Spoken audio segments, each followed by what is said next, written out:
Recording. Hey everybody. What are we saying? That's it. Every time. I'm glad I wrote it down. What did I write down? Did I write it down? I never write it down. Hey everybody, welcome to episode 99 of the... Hey everybody, welcome to episode 99 of the Bonehead Podcast, where I still can't get the intro right. And jingle.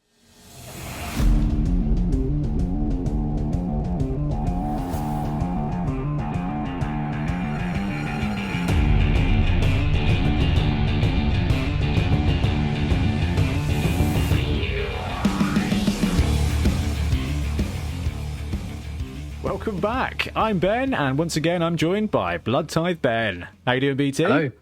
Yeah, doing really well, thanks. I've got a nice 5-day weekend that I'm enjoying. Five-day weekend. Yeah, making the most of it. Aren't you on like proper holiday next week as well? Yeah, in a couple of weeks I've got a full week off, and then 2 weeks after that, 2 weeks in Thailand. Oh, dude, I thought this was your holiday. You've just got spare days.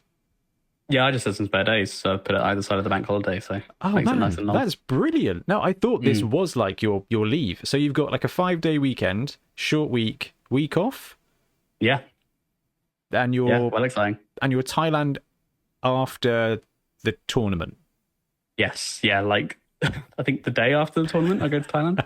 And I managed to squeeze it in, and that apparently flies with the other half, so yeah. That's amazing. So you're flying out on the 24th of October? I think so. Oh, that's wicked. Like that. Oh, well, we should probably start you off and get you drunk on the tournament weekend. Because you're odd man in this time, aren't you? Yes, yeah, I'm going to be odd man in, so might be able to get some games in, which would be quite fun. That would be amazing. Have you thought about what list you're going to take yet? I've had a think. He's going to say high elves. Well, I don't know.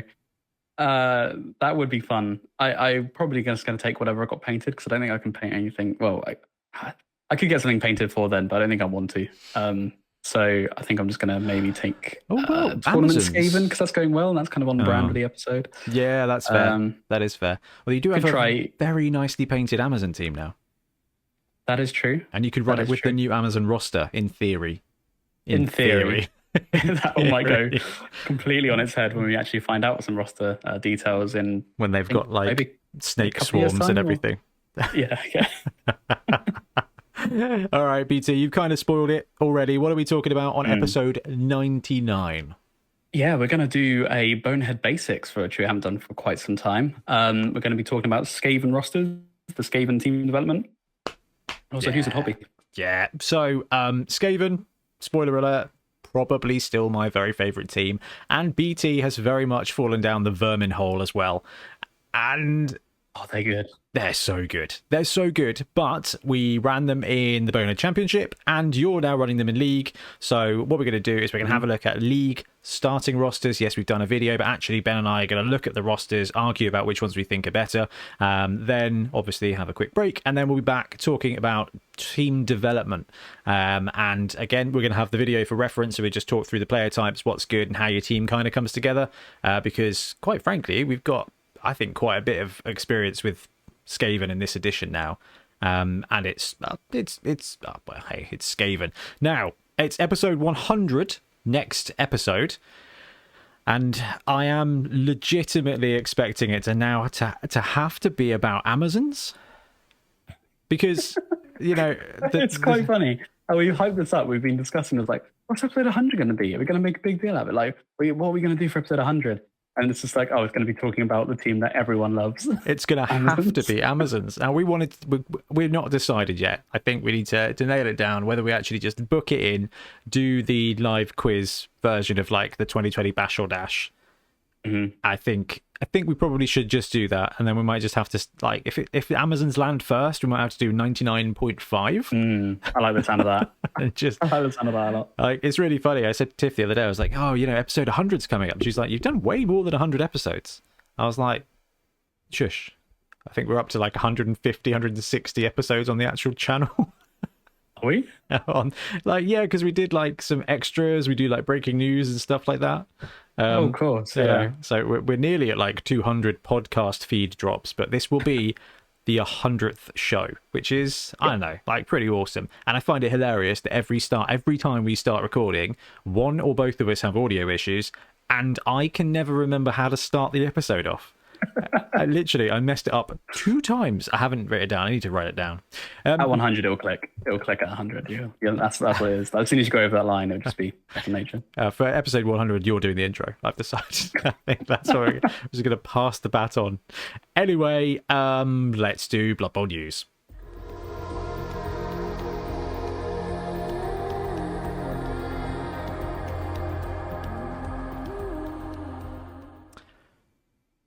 Am I recording? I'm recording. That's good. Okay, so Blood Bowl news. First of all, we start off every show by saying a massive thank you to everybody who supports us, whether you like, subscribe, share the content, comment, take part, suggest things, which is awesome, whether you're in the Discord. Ben's done a load of work to make that a little bit more jazzy, or whether you are one of our super patrons who help support us and allow us to do very cool things like buy new equipment and run good events. So we got a few new folk who've joined the crew this week. Dustin Koenig, Average Dad Plays, Always Hungry Steve, love that one, Alexandre Gouillard, Steve, Matt, Sean Fleming, Bradley Baker, John Wood, Glenn Reed, Jack Waller, Anna Wilcox, Tom Roth, Lepilf, Nicholas Dunlop, Tim, Justin McDonald. Welcome to the party. Thank you all very, very, very much for supporting the show, and a big thank you to all of you out there who've ordered the Dungeon Bowl mats and Dungeon Bowl tokens and stuff. It's just been really good fun to get them out there. Like, I've loved seeing random posts where people are like, hey, I'm playing with this, and I'm like, yay, people are using them. Yeah. They're useful. Have you still got any left? Yeah, man, we've got loads. Oh, nice. Nice. I ordered another 100. Oh, fantastic. Yeah, so it was really funny. Tiff came home from work, and I went out to meet her because, well, I work from home, so any opportunity to leave the house is actually like very exciting for me. I'm like, oh, I can walk across the street. And then the postman kind of turned up with a box. I was carrying into the shopping, like Tiff shopping, and he was like, oh, I'll just put it on the ground for you. I'm like, thanks. Tiff was like, I'll get the parcel, went to pick it up, and of course, this is 600 poker chips. I was like, yeah. I was like, that's very heavy, you can't do it one-handed. And she's like, oh, I'll be fine, I work in retail. Just couldn't pick it up. I was like, drag it in. Then I sat there, and what was she watching? I think it might have been Gilmore Girls again. I just sat there and like bagged them all up. It was actually really cathartic. Oh, yeah, it's so good. It's such a tactile experience, isn't it? Just having like, I was like, right, I'm going to have bags with the 6, and then I'm going to have another bag with 2 extra ball tokens in, because obviously we're doing the 6s and the 8s so that you can run it that way. And I'm like, right, this is all done. And we've got the Bonehead, like the standard ball thing with like the pins, the tokens. I bagged up little sets of those. And now when an order comes in, I can just like grab them from my little plastic drawer set and post it out really quick. Which is good. It's been really nice. It's been really good fun. Anyway, Blood Bowl news. 1, thank you for supporting. 2, a massive thank you to those people who come to our tournaments, and we've got some coming up in 57 days, 12 hours, 38 minutes, and 24 seconds time. It will be South Coast Autumn. I suppose when this podcast goes out, it'll be a little bit later than that, but it doesn't really matter. Less than 2 months to go for the event. All of the information is on bonehedpodcast.com. We've got 11s on the Saturday and we've got 7s on the Sunday. The rules pack is in there. There's a roster build in there as well. It's all good to go. The tickets are being sold via Entoyment. Now, right now, they are still discounted. But I think that's going to end soon, so Trips tells me. But I haven't spoken to Pete recently, so if you are umming and ahhing about coming to one or both days, grab the ticket now before it goes up a little bit in price. I still think it's pretty good value. So we've got those 2 events coming up, and then we've got Bonehead Bowl in November, which is November the 26th, and that is mixed teams and Dungeon Bowl teams. It's 3 games of 11s. It's at Entoyment, and that one is just pure carnage. But South Coast Series Autumn, Ben, you're thinking about, well, Ben's going to be odd man in this time. Was Milton odd man in? Milton was, yeah. So he got to rushed admin this time, so I thought, you know what, you do the admin side, that's fine, I'll odd man in. You're going to train him. You're going to train him up on score. Yeah, he doesn't need training, he's good enough. Yeah, managed. Milton's pretty good in that side. So we're going to do something really cool, and I'm super psyched. So we're going to do a test live stream of a mini tournament. in 3-4 weeks' time, on Sunday, the 18th of September, Ben, Trips, and potentially a few other people are coming around to Castle Green. No, not Castle Greenman. That's what. No, Castle Bonehead is what we call it. And we're going to lay out everything as if it's a proper tournament. We're going to have the top table. We're going to have the camera setups. We're going to have the stream set up. And we are going to stream 3 games of sevens with intermissions, with score overlays, and just do everything we can with coverage, with commentary on the games. And we're going to do a really good trial because we've now got, I think, the equipment and everything that we need to be able to do this for the 11s tournament and the 7s tournament at SCA, and then Bonehead Bowl as well. So pretty exciting to think about that. Like, I'm really hoping this goes well because sure it will. I am actually super, super, super confident. Like, yeah. And you and I have got a tech play day on Monday. Yeah. I'm well excited for that. I am so excited for that. Me and my mates used to do this like so much when we were like kids, sort of in like 15, 16. We'd go to like what we called like Toys R Us, which was just like Curry's. I think it was just Curry's back in the day before it merged with PC World, one of the two. And back in the day. Yeah, and we just like would do a little browse, pick up something, maybe head down to like the PC part store and upgrade one of our computers. It was so much fun. So it's going to be like that, I hope. Yeah, oh, definitely. I haven't even decided what we're going to try and achieve, but I'm bringing all the equipment, and we're just, I don't know. I don't know. There's no goal. Try and get the audio bang on, try and get the cameras bang on, and just so that we have like the presets ready, so we can basically try and hit a button, everything's good to go. Because that will be the ideal, I think. Yeah, I think so. And then a few weeks later, we get to play, and I don't know. I spent a little bit of time watching some 40k stream, although I'm going to leave that to hobby, I think. But I'm just looking at it and thinking, we can do this. We can do this for Blood Bowl, and I'm super excited, Ben, for it. Yeah. And I'm even more excited that there's a good chance you could end up on the feature match at our own tournament, which would just be amazing. Because you top tabled. The last time you played in one of our tournaments, you were top table last round. Yeah, that's true. Up against Wayne. You wouldn't think that from the performance on the Bonehead Podcast channel, but when Ben I still don't think I've won a game on camera yet. When Ben wants to play well, he plays really, really, really well. It's just he's an extrovert when it comes to gaming. You can have this one. That's fine. Yeah. I haven't done anything stupid for a while. I'll dodge into some tackle zones. Yeah, man. Yeah, that's how I've been playing Skaven, which we'll definitely be talking about. Because Skaven let you do that. That's why I like them. And of course, Hack Flem Bait as well. Anyway, it's all on the website. There is one update for Amazons, basically, is that tickets are on sale, and this is for Bonehead Bowl and for South Coast Autumn. Like, we know Amazons are coming. We don't know when they're coming. So essentially, for both tournaments, you can run either roster. So if you come in, you've put your ticket, and you want to run your Amazon team of Legend, you're all set. Send your roster in, no worries at all. Obviously, Amazons hopefully will be dropping in like a month's time, so a month before the event, and there's going to be a ton of people, I imagine, who are like, oh my god, new shiny, let's run the roster, let's see how it goes. So we will want both to be allowed, and I think this is the right thing to do. I think we did this for Norse, our last event. I think we did. Maybe Dungeon Bowl. Yeah, and it caused no problem. I think everyone ran the new roster. I think so, yeah. I don't think we had any old ones. I can't imagine anyone's going to run the old Amazon roster. It's just, if you've got a team of Legend, we're all about allowing as many people to play as easily as possible. Yeah, exactly. Because that's what it should be. So we've had an update to that. We've had an update to Bonehead Bowl as well.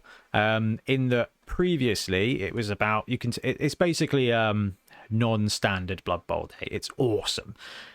We used to have it like there's a whole bunch of mixed teams. Going into this edition, we've added all the Dungeon Bowl teams, so you can run a College of Heavens team on the pitch, College of Beasts, get all those big guys. Like, there's a ton of cool stuff. Or you could run a Badlands Brawl team, an Elven Kingdoms team, using a mixed team format that we put together, which is pick 2 teams that link either by the regional special rule or a different thing that we'll come to in a second. You have to have at least 4 players from each of those rosters, and the reroll cost is the most expensive one. We've now expanded that monstrously because there wasn't enough combinations. So now you've got the regional special rules, so you can still run your Elven Kingdom League, but at the behest of quite a few people, we've opened it up to alignments again. So now there's I did the calculations when I was on my walk the other day. I think there's 600 combinations of teams. Right. in this new edition. So you can run a goblin orc roster, a black orc snotling roster. It's just carnage, and there's giants as well. So you can kind of go, okay, I'm going to take an undead team with some cheap snotlings, and I'm going to chuck in a giant. There are some restrictions with teams, but quite frankly, not many. And the full rules pack is up on the page. Unsurprisingly, haven't done a roster builder for that yet. That'll be fun, actually. That'll be fun to do. But yeah, so Amazons both are allowed. Star player access. If your star player can play for one of your teams, you can play for your mixed team. It's not a problem. You don't have to take a mixed team. If you've just got one team and you want to run it, go for it. Go nuts. No problem at all. But yeah, it's almost unlimited Blood Bowl. And Ben, I think you played in the first one before you joined the podcast. Yeah, that is the first one I did. Was a Bonehead Bowl.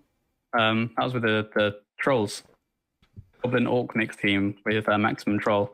You can get better now. Now you got snotlings, so you can go up to. Well, if they release Ripper by then, which I doubt, then you go up to what, 6 trolls? Yeah.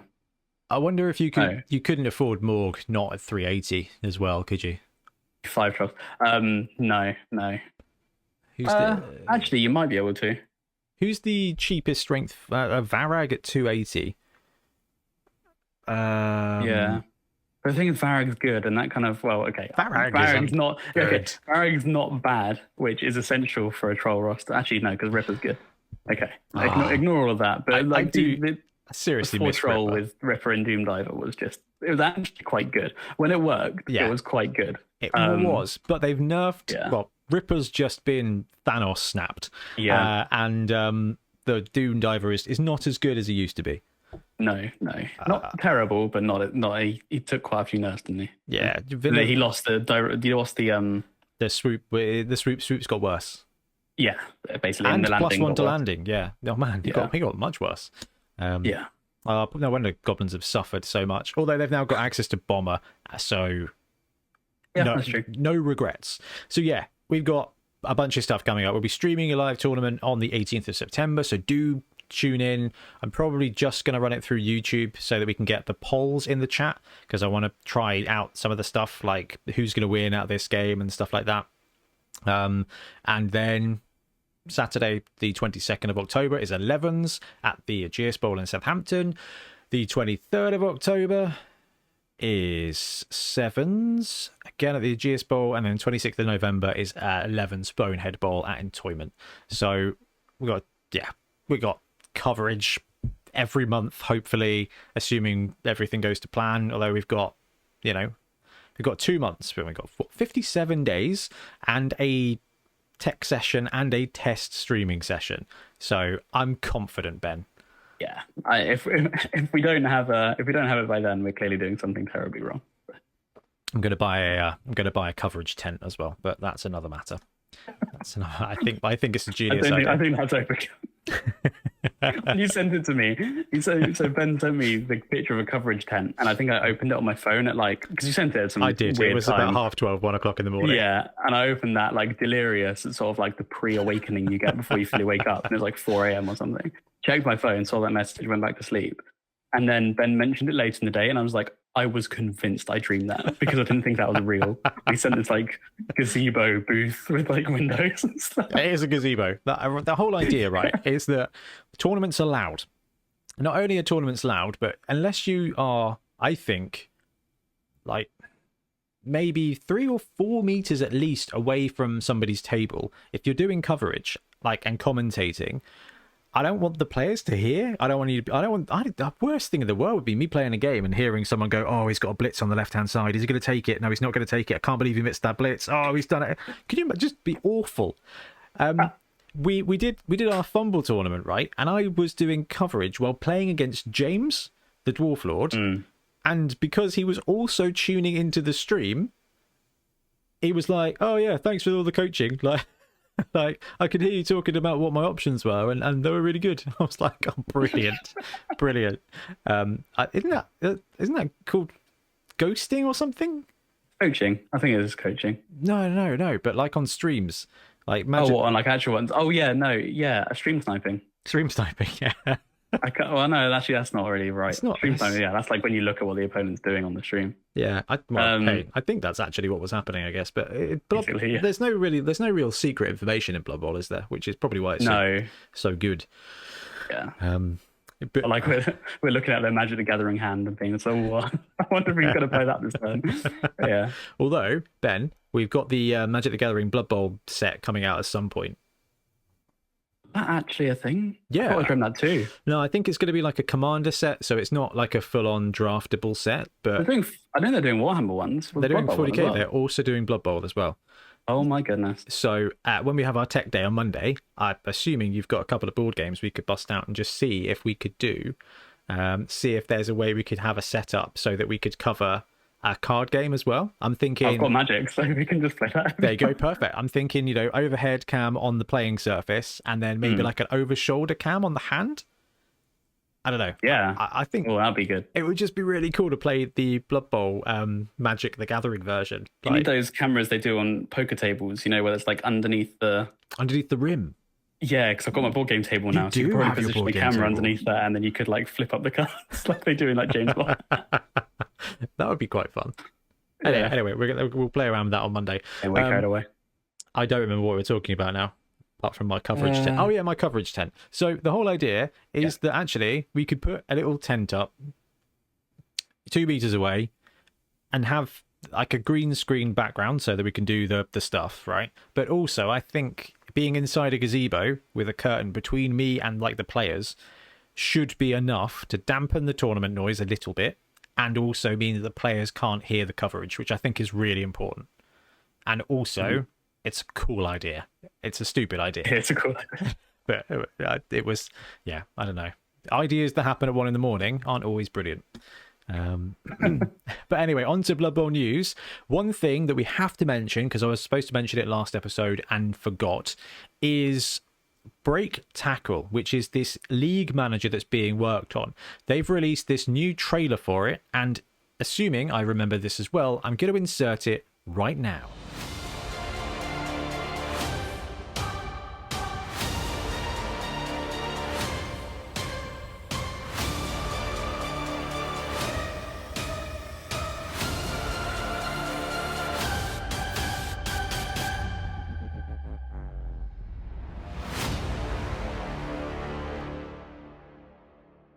Okay, so it's looking very, very, very cool.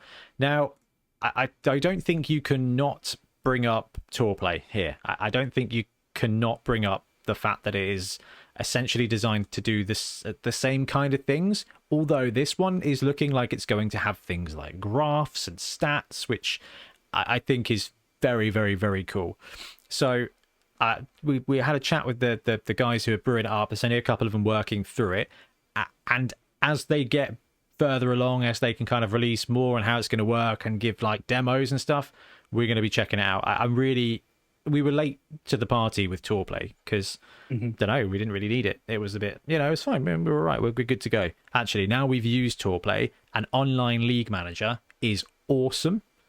And this is kind of like, okay, now these guys have seen, they're going at it from a slightly different angle. They've seen the good things that Tourplay does and some of the things that Tourplay does that you're like, it could be better. Actually, it'd be really great to have another version. Now, obviously, the biggest thing here is about data control, whether you can download your data to save your data. That's something that we'll have to find out as it goes further on, because that's something that Tourplay doesn't do, and is the primary reason that people don't use it, is because they want control of their data, which is appropriately a hot topic. Yeah, so Break Tackle, keep an eye out for that. We are going to keep you in the loop on that. Next on Blood Bowl news is Charlie Victor have dropped another product. This one is a straight to retail product, which is the official Charlie Victor folding dice tower and tray.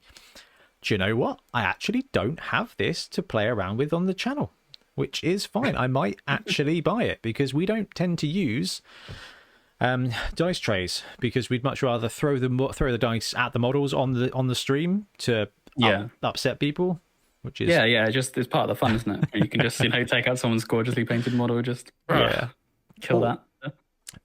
We need a dice tray cam as well, Ben. That's something we need to really focus on. Look, Charlie Victor make some absolutely brilliant stuff. We've got two of the thick skull cases, and they're just phenomenal. Like, I bring one to club every single week now.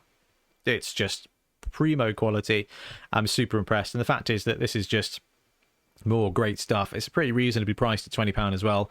And the beautiful thing here is a dice tower, right? Which means you won't have the rattle, you won't have the noise, you won't have the slamming of a dice cup, of a metal dice cup onto a table. People do this. I don't understand why they do this. They're the reason people hate people with dice cup. You've just lost like half. No. Dice cups, brilliant. Very good. The metal ones. Slam that's brilliant. It keeps your dice in the right place. It's fair. It's all that kind of stuff. Metal ones, absolutely. Don't bring a metal dice cup, guys. Come on. We played that tournament in the basement of a shop, and one of the players had just this metal dice cup with, I'm assuming, metal dice, and it just sounded like a 50 caliber machine gun every time they rolled a save. And I came out of that just like, walked out of the shop. It was slow motion. My eyes were glazed over, and there was like Enya playing in the background because it was just pure. I've walked out of metal gigs with letter damage. yeah, exactly. This felt and svelte. Really impressed. I think we're gonna have to order a couple of those for the channel. Next thing to show, I'm going to make sure that this is muted. And it is the Vortice Miniatures teaser trailer that they've put and called... Well, that didn't work, so let's just not bother with that. Apparently, enter full screen. Oh, it does enter full screen. Here we go. So they've put this up. It's called Dungeon Blood Bowl, Dungeon Pitch. And it's a very, very little preview. And I think it's going to be hard not to compare this to the MG Picks awesome Dungeon Kickstarter. Yeah. That's it. That's the trailer. That's the spoiler. It's just a little clip of a window. But it is Vortice. They do really good stuff. In fact, because I've been working on some Tomb King stuff, I've got the Vortice Tomb Kings team here. I realised I never actually did an unboxing for that. So I'll be doing that tomorrow. I was going to do it yesterday, but I was invaded by a gigantic spider, which shut down the studio for the entire evening while I hunted it down. Genuinely. Absolutely ransacked my recording time. I was like, I'm going to do some videos tonight, sweetheart. I said, all right, yes, that's great. I'm going to read my new book. Awesome. I go in there and I'm just merrily like chilling out. In fact, I was preparing a print at this point, and I just at the corner of my eye, I saw this just massive spider just drop from the window ledge. But I heard it land. Like, that's the worst. It's like, do you know when it's like summer and you get those aggravating beetles that fly around and fly into stuff? Yeah. And they make that kind of like tap, tap, tap, tap, tap noise. Yeah. This spider just went bonk on the ground. I have heft. That's cause for concern. I was like, it was like the size of it was like a black grape with legs. Oh. It was awful. It wasn't like a house spider then. It wasn't like the brown ones that crawl really fast. It was a house spider, but it was just of a gargantuan size. And this is it, like, you know when you go through an event that makes you jump, like you remember it and your reconstructive memory is like, and there was fire everywhere. Yeah Well, I remember this spider being really, really, really big, but I grabbed my base collection when Tiff was like, well, how big was it? I was like, because once they're dead, they all look basically the same, right? They look like memories and horror. And I grabbed my basing box and I was like, that's not big enough. It was somewhere between a 60mm base and a 100mm base. Oh my god. And I'm That is huge. I'm not even joking. Like the pint glass wasn't big enough. I suppose you even got close enough to measure that, knowing you. It was. I had no choice. It was in the studio. I needed to use the studio. If I know anything about you, Ben, I think you genuinely rather burn down your house than deal with the spider. So I didn't know what I was going to do. I work in this office. I was like, right. I've been like, as a kid, terrified of spiders. As an adult, it's been fine. Like, I have to kill the big ones and usher the little ones out to live somewhere else. Like, it's fine. Like, it's a shame that I have to kill them, but it's very much fight or flight. This one broke my sanity. It shouldn't have existed. It was that quick moment of Cthulhu-esque. Like I get eldritch horror movies now, because my mind was just warped. I was like, that shouldn't exist. Like, it just shouldn't exist. And it just like went boom and started like just doing mad lad things. The hot weather, but the bugs are getting crazy this year. Like we've had hornets flying in through this window just behind me. Like last week, every day a hornet would fly in, like the same hornet. And these things aren't stupid. They're not like flies. They find their way out. They come in to scout it. Yeah. So like it would fly in, and because I had my headphones on, noise cancelling headphones, couldn't even tell, and this thing just goes past my eye like this. And these things They're are massive, like, right? From the other side, you can see the head on their legs when they land. They are big. Yeah. And like, I mean, Australian listeners are probably visiting, being like, "Oh yeah, we deal with ones the size of buses." But, what are you even talking about? Yeah. Yeah. Alison didn't believe me because she wasn't at home this day, and then I said, "This massive hornet," and she was like, "Oh, I bet it's just a wasp." And then it came back the next day when she was there, and I've never seen her run out of the room faster. I was like, "You see what it's like?" But yeah, close the door. They find their way out. Spiders don't. I'm pro animal welfare. Like, I will only buy free range eggs, okay? But I cannot suffer spiders of a certain size to live. It affects me. So I always have a book handy. So Dungeon Bowl is here, and Death Zone's over there because, well, I had to wipe the remnants of it off. But this, absolutely brilliant. I've hit a hornet with this as well. Because of the way our staircase comes up, we've got one of those aggravating, like, full loop staircases, which is a complete waste of real estate. So I'm like looking at the staircase, I'm like, I could have another room. Like, there could this tiny poxy room could be a normal human-sized room if there wasn't just this stupid space. Anyway, in that stupid space, animals like to live. So every now and again, they'll just be like, that's really quite funny because sometimes birds fly into the window, and it just terrifies you because you're like, what the hell? But the other day, Tiff was like, there's a thing. And I was like, okay, what's the thing? And there was just this hornet just chilling out. And then it started flying at us. So we had to close all the doors. And I naturally had a Blood Bowl rulebook. And dude, it was like signs. It was like whack. It was a terrifying thud, but I have never been so proud of anything. Like, I was like, I'm sports. I'm sports. Hitting it out of the park. The football rulebook. Absolute home run. So yeah, Blood Bowl rulebooks, they're not just great games, they are also excellent protection devices against animals, small animals. But no, this is it. Like, it wasn't like a spider. You're like, oh, there's a spider up there. Okay. If a small bird flew in your room, or a mouse, you'd be like, okay, there's an animal in this room. This spider crossed that threshold.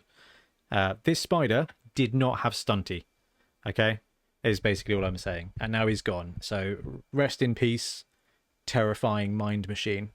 But I can't remember why we were talking about that. There was a reason for that. Vortex miniatures. Oh yeah. So last night, I was supposed to do I was going to do the unboxing. It's Top 5 Friday. It's Tomb Kings this week. So I was like, I need to do a size comparison. Went to look at our YouTube to find it, and I was like, I don't think I ever actually did this one. So so I was sat down, I was going to put a print on, then film the video, and that's when it all happened. And then I spent several hours taking the studio apart to like find where it was living, and it was living between my Necromunda board and the wall, and like leaned it backwards, and it was just like, even when it was like, you know, when they like haunch up to be like, it was massive, dude. Like, it was easily as big as a wood elf. No, that's an exaggeration. But actually, when it was haunched, it was probably like that. And I was like, okay, well, I'm terribly sorry, old bean, but page 53 for you. And that was how it ended. But I had to take all the studio apart. And then, quite frankly, I sat downstairs and shook. Because you weren't okay. No? The messages you're writing. I was not okay. It was not okay. Yeah. I haven't been that uneasy since we saw Aragog at Harry Potter World.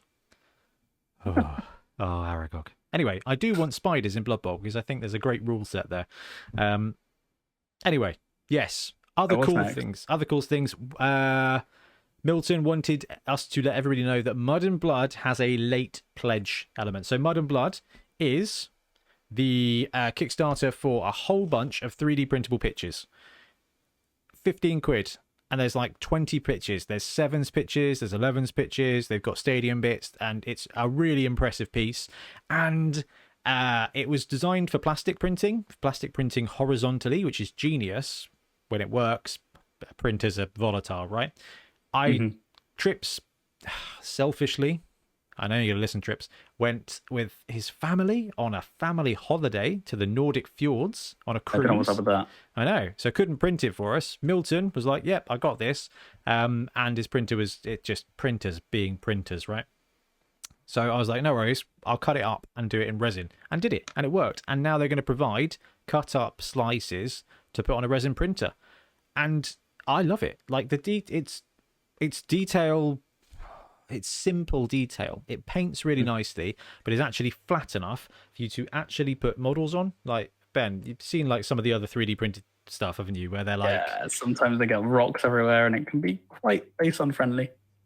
Yes. They can call that armor a Warhammer World, though. Is there one? No, but it would. Like if you know when they take off the bases and just like pin them in, that would look pretty sick. That would, yeah, exactly. But not ideal for actual tabletop. But they've got their late pledge. It's so much stuff on there. They did a great job on the Kickstarter, and I cannot wait to get the rest of the pictures because I think it's absolutely brilliant. Was there anything else, Ben? That was it. That was it for the Blood Bowl news. Waiting on Amazon still. Yeah. When is it, Ben? Day 455. Exactly. I don't know. This is definitely the longest we wait for a team. It's been like nothing. Yeah, I reckon in the next couple of weeks, though. So this podcast is dropping on the 28th? 27th. Yes. So maybe the 28th, which means pre-release for the 3rd, and then it'll be out for the 10th of September. That would be good. One of you guys could run an Amazon's team for the Sevens tournament on stream. Okay, we got a few weeks. Could be good. I'm just excited to see what the roster's going to be. Anyway, let's wrap up the news and talk about hobby, because Ben has been to some places.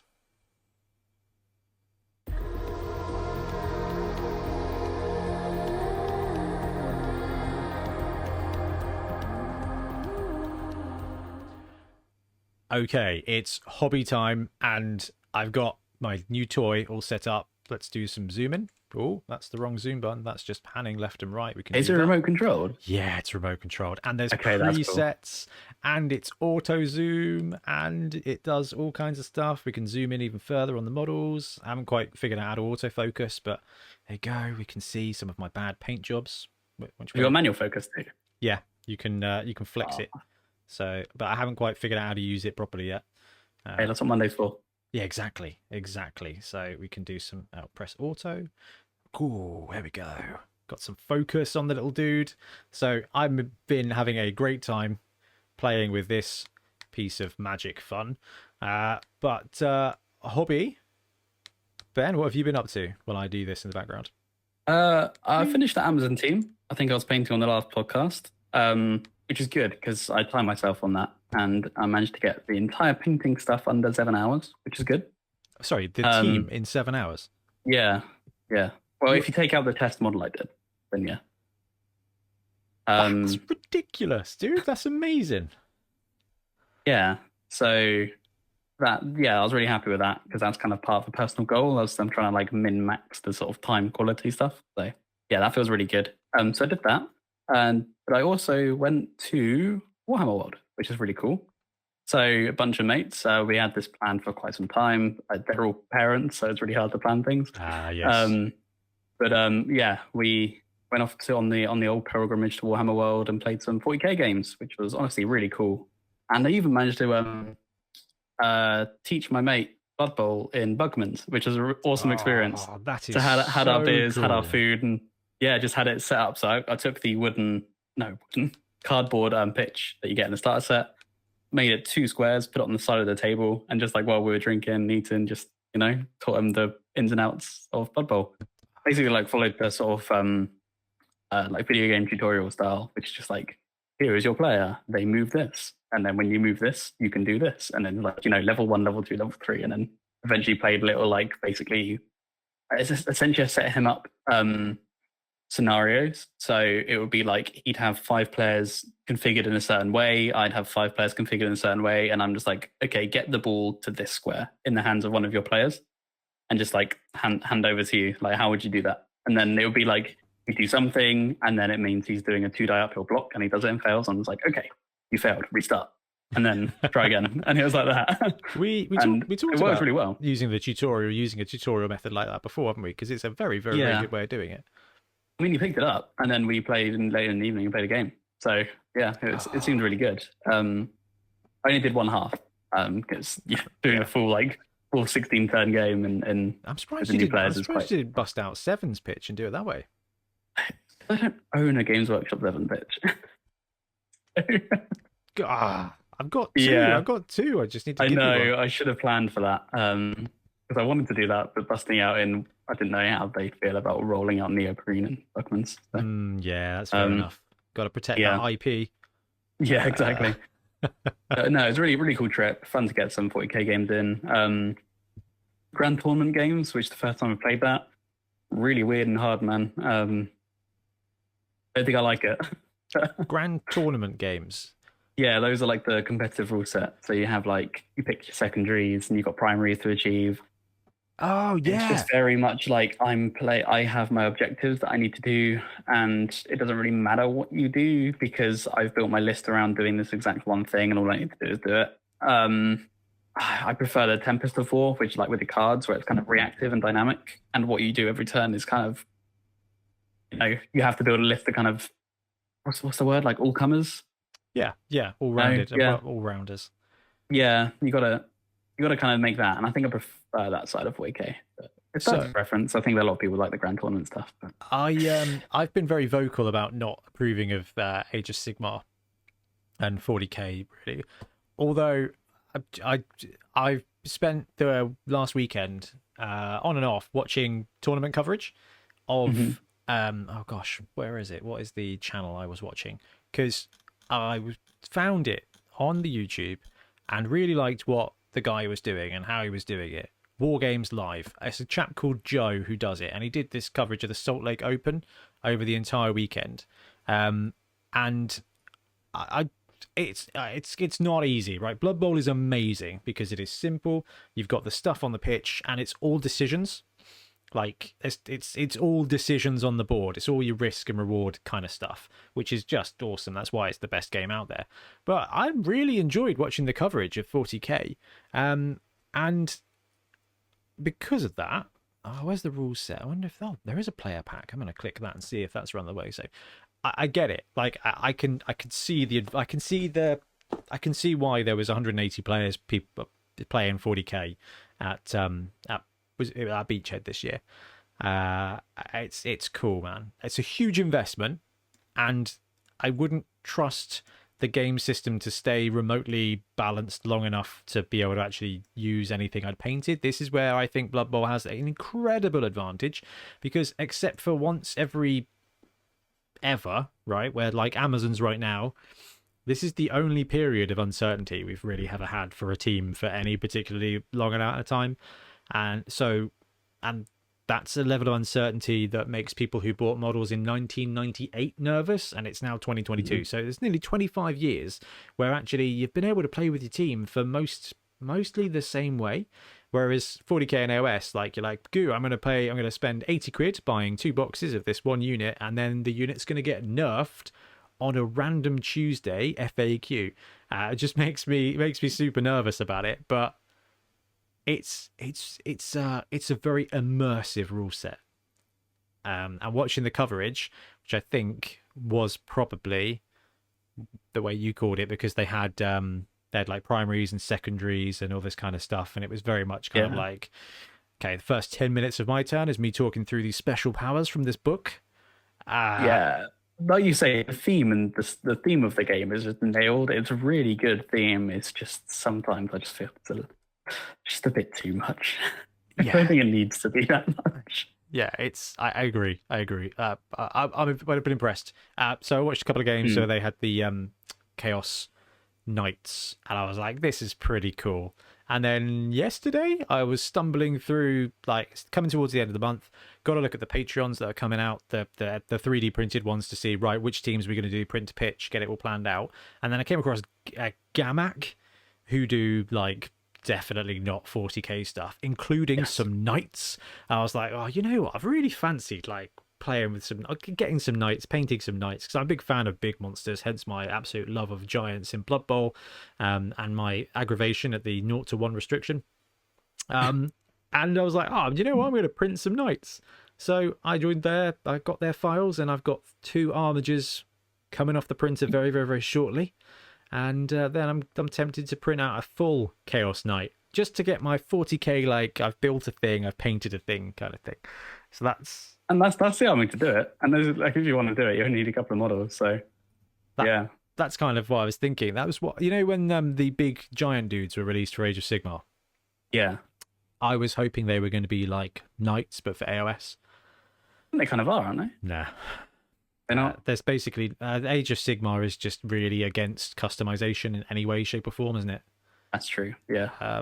Amusingly, that's how War Machine used to be, and now War Machine's come back and is massively different in that regard, where even your special characters have a choice of stuff to take, which was always like the problem with it. Is it was a case of there were no vanilla leaders. Everyone was a special character basically. So it'd be like playing Blood Bowl, but everyone on your roster is either a lineman or you know, Zara, Carla, Griff. Yeah, so it's like, oh yeah, it's an interesting one. But yeah, so I've been doing some printing. What else have you been up to, BT? I think that's about it. I've been building a lot of my Punga stuff. I only have one more team left to build on it. I built the old Norse team because I think we're going to be getting that done for some podcast channel content. I promised you a Norse team. So yeah, that's I've basically just got a whole lot of ongoing projects, but I think I'm going to take some time and just have some commissions that I need to get done. So I think I'm going to take some time, try and progress those, then go back to all the fun stuff. Yeah, I think that's a great thing to do. Get yourself clear, you know, fresh air, and then you've got a week off coming up, and then we've got a lot of fun stuff coming up, which is pretty good. I'm personally very excited about everything we're doing for the next 3 months. I'm going to be bummed out at Christmas, to be honest with you. So hobby, I did a little bit of printing, and I have been full disclosure, we're going to be starting to film 7 Super Series after my stupid hospital delay in a few weeks' time. But also, we need to work on getting things ready for the Bonehead Championship. And one of them is a Chaos Renegades team. So I've built the Renegades team, and I've started putting the base colours down. I'm using the Fanath Snake Man as the Dark Elf, because the team is the Shornbad Serpents. So we're going to have the Dark Elf there. As that, we're going to have a Punga Rat Ogre as the Rat Ogre, because quite frankly, you've got to have 3 big guys when it comes to Renegades. We're going to be using Boney, the Bonehead Podcast Ogre model, for our Ogre, which is the old Windsor Chog model. So happy with him. Naturally, we're going with Brute Fun's Minotaur for the Minotaur on the roster. Haven't quite figured out how to paint the skin. I think I might do like dark, like black with a bluish hue to make him kind of Grashnacky. Okay. I like that idea. Haven't quite decided. So you've got a really bright armor scheme, right? Don't you? So something dark would look good on that.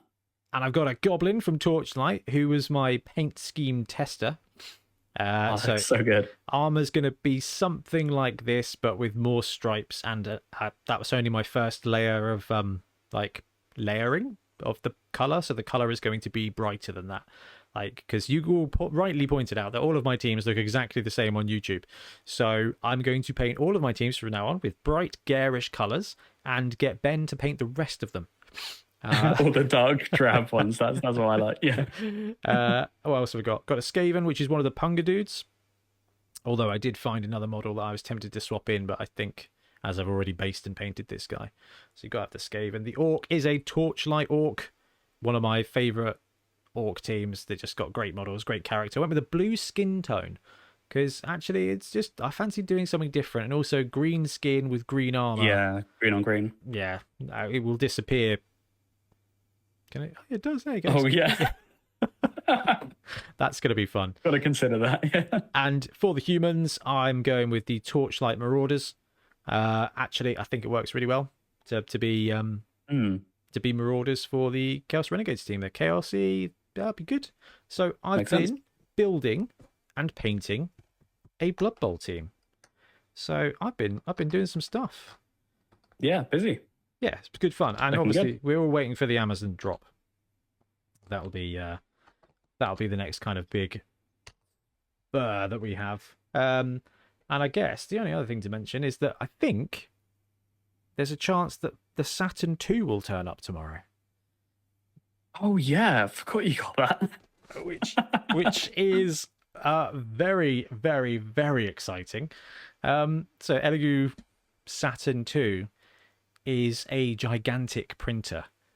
So I joined because I was like, well, this is all right. It was a good price. It was like €500, $500 or something. The build plate is just monstrous. It's like 2.5 times the size of the Mars 2. It's like 4 times the size of the Mars 1. And they were like, oh, jump into batch 3 and it'll turn up in September. And then got the little notification today at 3 a.m. saying, hey, it's been shipped. And I'm like, yeah, it's coming from China. Like, no worries, it's going to be September. And then a little thing that was like, this is going to be delivered by DBD tomorrow. So I don't know. I'm not getting excited because it may not be that thing, but there is a chance that tomorrow I will be playing with a Saturn II. That is really exciting. Screw work. Yeah. Yeah, man, that build plate, I'll have the Chaos Knight printed in no time. Yeah, genuinely. That'd be great. So I'm very jealous. That'd be cool. Oh my god, Ben, League. We've played Blood Bowl as well. Yeah, I haven't had a game, I don't think, since the last pod, though, but you have. You've had 2 since then. You're 4-0 at the moment, aren't you? Yeah, 4-0, still clinging on to that lead, but you cheeky I think you're catching up. I'm doing my best, yeah, but right, so actually we can bring up the little tour play page for our league update. Let's go and do that, and I'll switch back to that soon. So yeah, I've got 2 games in since our last chat. I played against Undead Jack with his Undead team. Let's press F11 and then go back to the news display. And then make this actually visible again. Swoop. There we go. Elegant. There we go. Right. I had a game. It was really good fun. And I think Jack is second in the league at the moment. Yes, he is with his shambling undead. And I'm playing with the Bucks, the Black Mountain Buccaneers, and it was a 1-1 draw. Really tough game. I got to run Bomber. He had 250k on me, so I think I was Bomber, Bribe, Fungus, and a reroll. I think I had to pay some of petty cash to get it. But I took that third reroll as an inducement. It was a great game.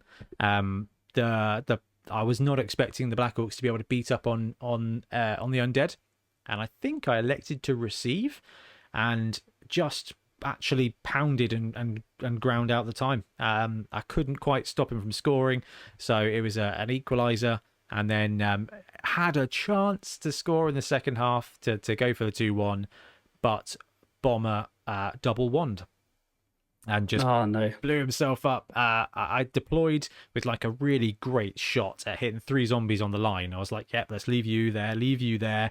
We'll bomb that, then we'll pick up the ball, and he just blew himself up. And I think it was turn 7, so it cost. I should have played tighter, but I got excited at the prospect of blowing stuff up, which is fine. Not a bad way to. It's likely. It's normally quite likely for him to work. So it's one of those rolls it was a 2+. Yeah, exactly. 2+. Yeah. I hit all your zombies, kind of, which was all right. And then this week I got to play against Necro Will. I think that's going to be how I'm referring to people from now on, by their team. Which means you're Skaven Ben, which is just definitely not. We'll wait to see if I win. So Necro Will was running Necro. 1 werewolf, 2 ghouls, 2 whites, 2 flesh golems, and it was a good game. I kicked, played a good bit of defense, stole the ball, scored the first half, and then received for the second half. Went down, controlled, stalled, and then had to turn it over though back, and gave them 2 turns to score, and just werewolfed up the side. Tried to blitz him, couldn't quite work. Pinned him against the sideline, and then he just took a couple of bad dodges and got it, and scored the 1. I don't mind that. Actually, 2-1. So I'm coming after you. Then I know you're first place in the standings with your 4 wins, but It's tight though. I got up to 4th. But then Richard Alderson won with his Dark Elves and pushed me down to 5th. So I'm on the way up. The Black Mountain Buccaneer. I'm going to wear the shirt next week. Which I realised I haven't worn yet. So I've been taking some randoms on the Goblins just because. Grot Brady got pro after the very first game, got the MVP and a touchdown. And then after game 2, I don't know if he got MVP again. Was it MVP or did he just get another touchdown? Oh no, he got MVP as well. Yeah, he got MVP twice. And then I took another random general because I'm like, right, sure hands, wrestle, block, kick, all really good. Any of those will do. Pro was okay. Then he rolled into Frenzy, which I was like, he's gonna die. Yeah. Like this is gonna be rubbish. Having a Frenzy dude on a Black Orc team is wicked. Yeah. Black Orcs are just able to just 2-die wherever they want. It's really easy to set up a block with 2 supports. So Grot Brady starts up on the line, right? And just gets 4-die block with Pro, so it's a 4.5 die block to open the series. And Grot Brady was just my 7th Black Orc. Yeah, and I find from playing like the Were team, having grab into Frenzy people is often really good because you can put them in the right spot and then you don't have to use the blitz and then you can still like get the assist on the extra. Yeah, so grab works really nicely with Frenzy. So yeah, I don't know if that ever came up for you, but it's so well, Black Orcs with grab, it's just absolutely dominating. It's fantastic. Yeah. Then Small Source Snapper got a TD in the MVP, rolled a random and got Wrestle at the end of my game. That's good. Yep, excited for that one. Barflog the Brave got 2 TDs and then ended up with Shadowing. Yeah, that's not so good. No. But hey, well, yeah, exactly. They're goblins. They're only one movement less than a chameleon skink, and they decided that was a good thing to have. So, yeah, maybe it will come up. I don't know. But hey, it's a goblin. Like he's cheap enough to be replaceable. I went high on DF to start with for this team, so I've just been absolutely cashing in. I've picked up reroll 3, and I've got 110k in the kitty, so I only need 30k. Oh, did you buy some bands when you started then? I maxed out. I didn't max out. I took 5. Instead of Goblin or Apothecary, I went and bought 5 DF. More money? Yeah, and it's been brilliant. I've got to the 3rd reroll by game 3. And now it's a case of, actually, I've got 110k. I don't know whether to buy the 12th Goblin or get that Apothecary. I think Apothecary is probably a good idea. But I don't know. I like keeping the TV low because actually being 50k down and getting Bomber is absolutely huge. Yeah. I actually started with a coach on my team, which has been amazing. It's paid off, I think, every single game. Because now it's 7 on the table. It happens so often. Like Catan rules. You're rolling those 7s quite often, Liam. Quite frequently. You did say about the other day, actually. Yeah, so inducing a second coach for 20k and having 2 is often like really good. And that, has come into effect quite a lot. Oh, your team's a bit beat up at the moment, Ben. Yeah, they are really beat up. Like I'm getting wins, but like at what cost? Fortunately, I haven't had any dead gutter runners like that. That's the big thing. Just the dead plank border. Your block 2 heads dude is missing next game and looks like he's got a niggling injury. Yes. No, I don't think he's niggled. Is he? Oh, is he just missed next game? I think he's just missing. Yeah, niggling's like the plaster on tour play. Oh, one of my guys has got a niggling injury then. Yeah, I did fortunately though last game manage to level up the other gutter runner because I knew that so Quick got taken out really early. And so I was like, right, I need another blocking gutter runner to do the next game with. So put everything all in one. I managed to get the TDs for that. So I'm very much looking forward to the next segment where we talk about starting rosters because you went a very different way than I did. Yes. And I think between you, me, and the Bonehead Championship, we've covered like the main builds.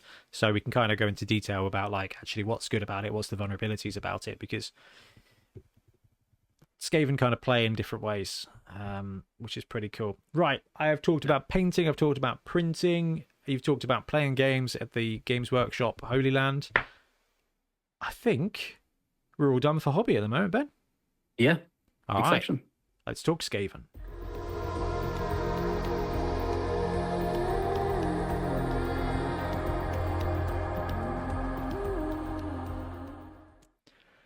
Okay, so do you know, Ben, it's been 2 years since we went through all the 2020 spoilers. Wow. Yeah, that's a lot. That was with Ben Davey, wasn't it? That was that was a No, that great was the one. highs and lows actually. Yeah, That that's was good highs and fun. lows. But that's it's been 2 years now since we knew Blood Bowl 2020 was coming. It's been 2 years since the 2 years since 2020. Yeah. well, man, yeah. Well, And so we've had all that amount of time to play 2020 now and to experiment and really kind of feel out the new league system.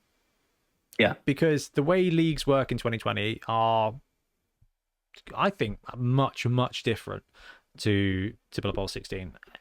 Just Blood Bowl 16 was really random and was in some ways, I don't know, Ben, if you agree, some ways that was great fun.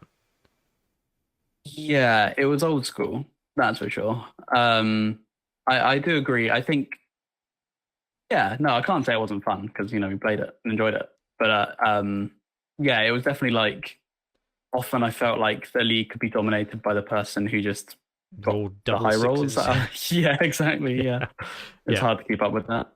Yeah, there were two main issues with the old league system. Sort of issues. One was the random agility, random strength ups that you could just get. Like it would just happen, and it would warp a team, warp a meta. And then there was the stupid income rule, which was like, let's roll a dice and see how many squares you move. That I hated. The toughest bit. I hated. That was me. Yeah, like running high elves with that was really miserable because I remember getting like 1s and 2s every game, and I'm just like, right, okay, so I'm never gonna get my blitzer back. Yeah, that's gonna take me like 8 to 10 games to even afford to get him back. Exactly. Yeah. But in this edition, scoring is incentivized. You get just 10k for scoring a touchdown. So if you need to get money to get that third reroll, to get that next big guy or whatever, all you got to do is score a load of touchdowns. Okay. And then dedicated fans gives you an opportunity to influence the winnings, but it will also influence your opponent's winnings as well. So this has been something I've been quite interested to see. Like a couple of my opponents in the league have been like high DF, and I'm like, woohoo, we're going to get loads of money here. I don't even care if I don't win. Like, it doesn't matter. I'm going to be able to get 70k probably to buy that reroll. And then you play against someone who's got 2 fan factor or 2 dedicated fans, and you're like, I'm just paying for you. It's good, but the overall you get more money per game, generally speaking. Yes, definitely. Which is much better for agile teams. So we've had this experience with the league where we've got a ton of games in, we've played the Bonehead Championship, so we've got to play with how teams develop in this system. Now, back in the before times, in the long ago, we would go through a team and we would hit up the Bonehead basics. Okay, we'd look at league play for a team, what your roster choices are, and how you develop your players. And that is what we're going to do. And like Ben said at the beginning of the show, it's going to be Skaven. We both love Skaven. I've always loved Skaven. Ben has now discovered the truth behind this. And do I? Yeah, it's so good. So I think what we're going to do is, we'll talk through the rosters, because I think the rosters will help us talk through the play style. I think that's probably a good place to start. Okay, so full disclosure, we've got a starting rosters video for every team in Blood Bowl 2020. Then just covers league. There's tournament rosters and sevens rosters, although the sevens ones are out of date, but the new ones are coming in September. So we're going to go through the Skaven starting rosters video that we've done, because it's got a load of different builds in there, and we're going to talk through actually the benefits of running it. So the first up is the no Roger build. I think this is Skaven classic. This is the classic Skaven roster. 2 blitzers, 4 gutter runners, all 4 gutter runners, your thrower, 4 linemen, 3 rerolls, comes in at 955, which gives you 40k, so you can either bank it, get your apothecary after game 1, or buy 4 dedicated fans and probably still get the apothecary after game 1. Spoiler alert, dedicated fans are incredibly useful. So the way Skaven, Ben, what's the biggest advantage of the Skaven team? The gutter runners, like single-handedly, they win games. They're just ridiculous. Like even seeing in our league, especially, even like Underworld, when you can get 1, like when they pop off and they get some skills, they just are such a threat. And you only need 1 or 2 really, and having 4 just lets you when they're also incredibly squishy. So when you lose one, it's nice to have a bench of them. So this just gives you so much flexibility. Now, when you talk about Skaven, when you think about it from a theme point of view, they are all about just don't care about my losses, right? That's how Skaven work. And because you've got 4 gutter runners, they are just expendable, okay? Because if one gets killed, you've still got 3, and you only need 1.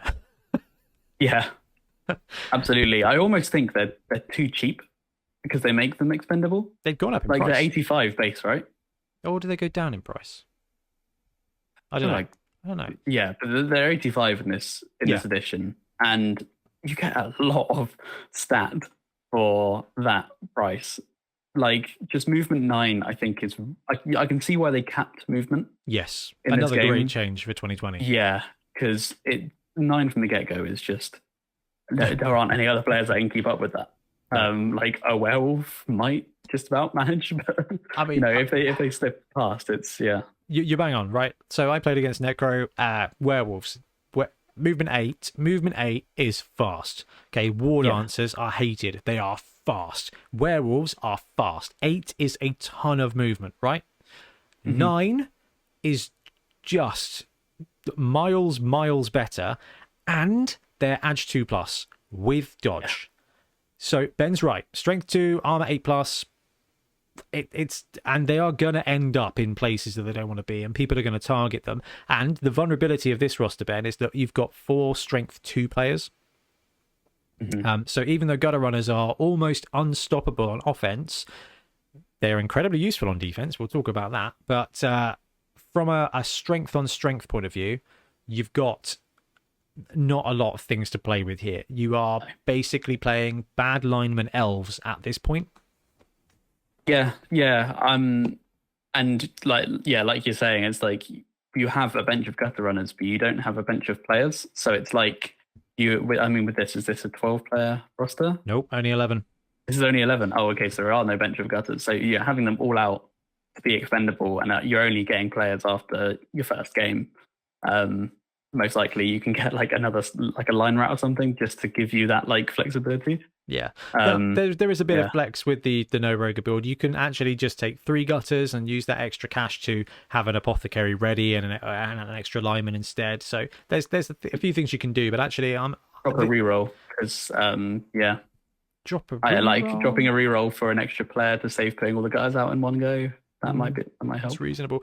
So, Ben's bang on. The gutter runners are by far and large just one of the most exciting parts of the Skaven roster. Being movement 9, having edge 2+, and dodge straight from the get-go means that they can fly around wherever. And because they're flying around wherever and scoring touchdowns really easily and really quickly, you're gonna get to level 2 and level 3 really, really fast.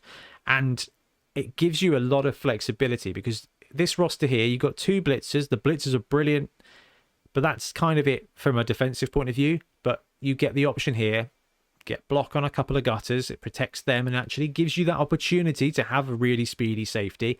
Then you put wrestle on one of them. I don't know if you've got that far in your current build, Ben, because you seem to be going through gutter runners. Yeah, I was hoping to get it with the with one of them, but it's I haven't got one yet.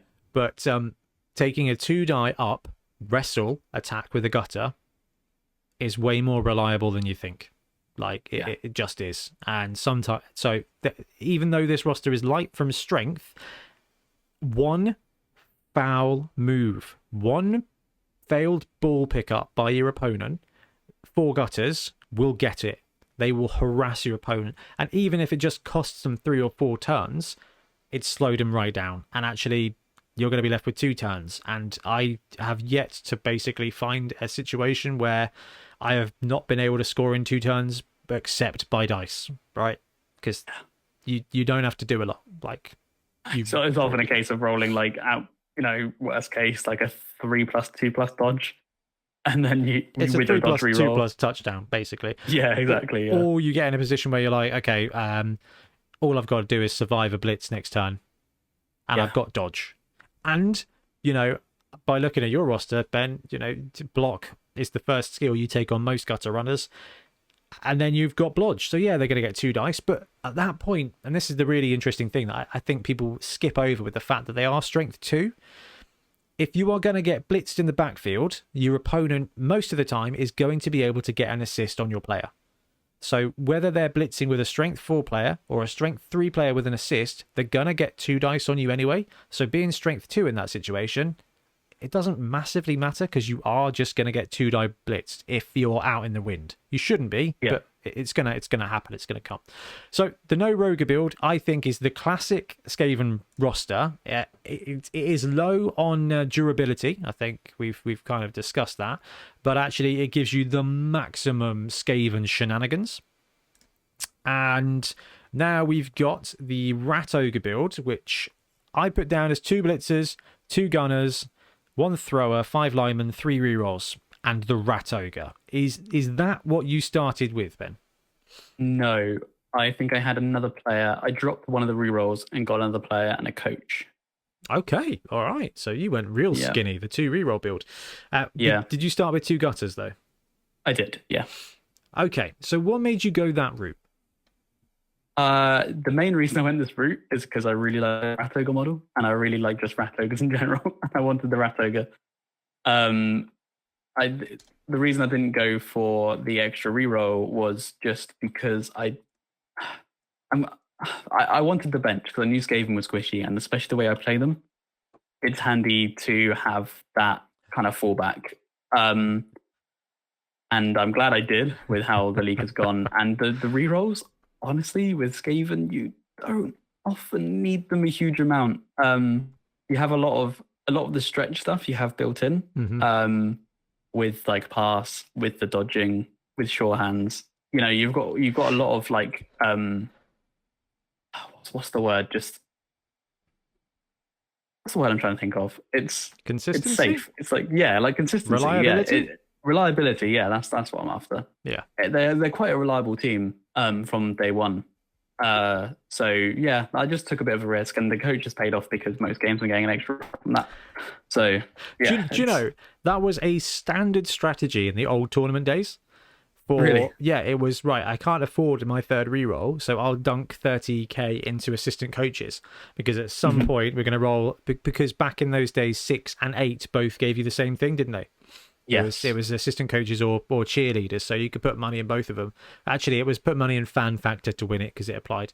But actually, now it still applies. Like, it still works. Now, it's interesting. You say you don't need more than 2 rerolls. I always feel like 3 rerolls is better with Skaven, but that is because I run the no Rat Ogre build. Mm-hmm. So therefore, my main defense, right, my strength attacks are likely to be worse. So I've got more gutters, which means there's more of a chance that actually my correct defensive play right now is a 2 die up block or a 1 die block. So you kind of use that 3rd reroll to buff you a little bit from a strength point of view. It's funny, like the builds are obviously similar, but they are very disparate. But you still managed to 4-0 your first match with this roster? Yeah, I think it was 4-1. Yeah, something like that.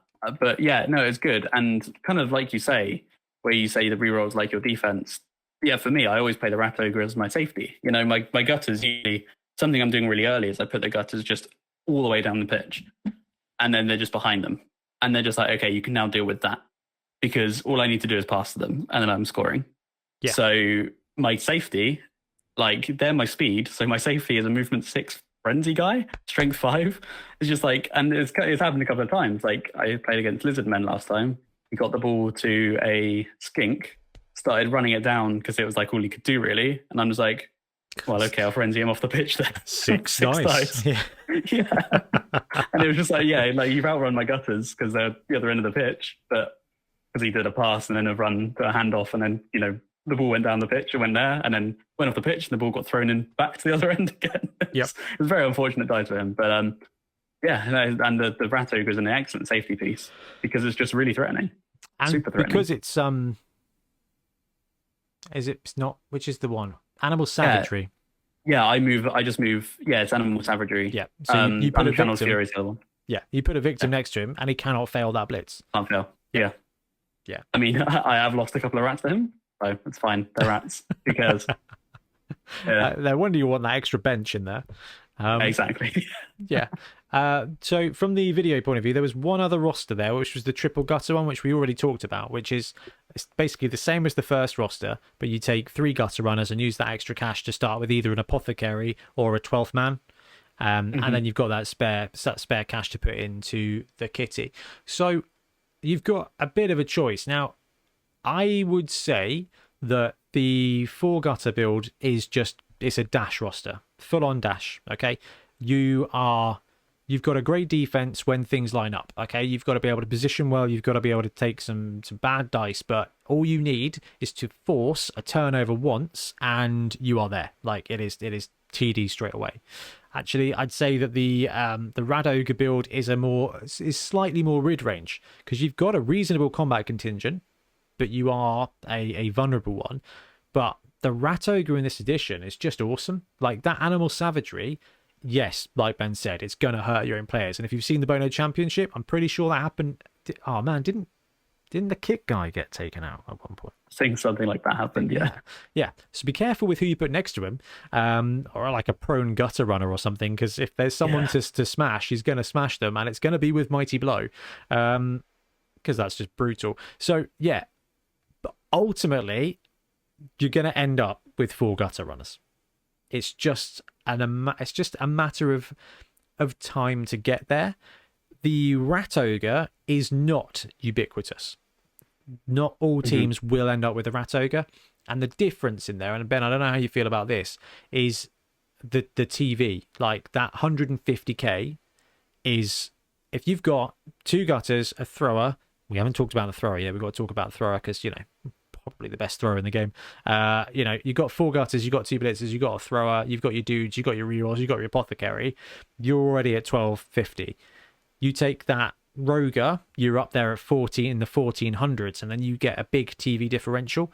And I think it depends on the climate of the league. If you're playing from behind, then taking as much as possible is the right move, Ben. But if you are the more experienced team, then keeping your TV low, I think benefits you. If you're Season 2 Skaven, keeping your TV down to something like 1200 might be preferable in this new age of great stars. I'm looking at you, Bomber.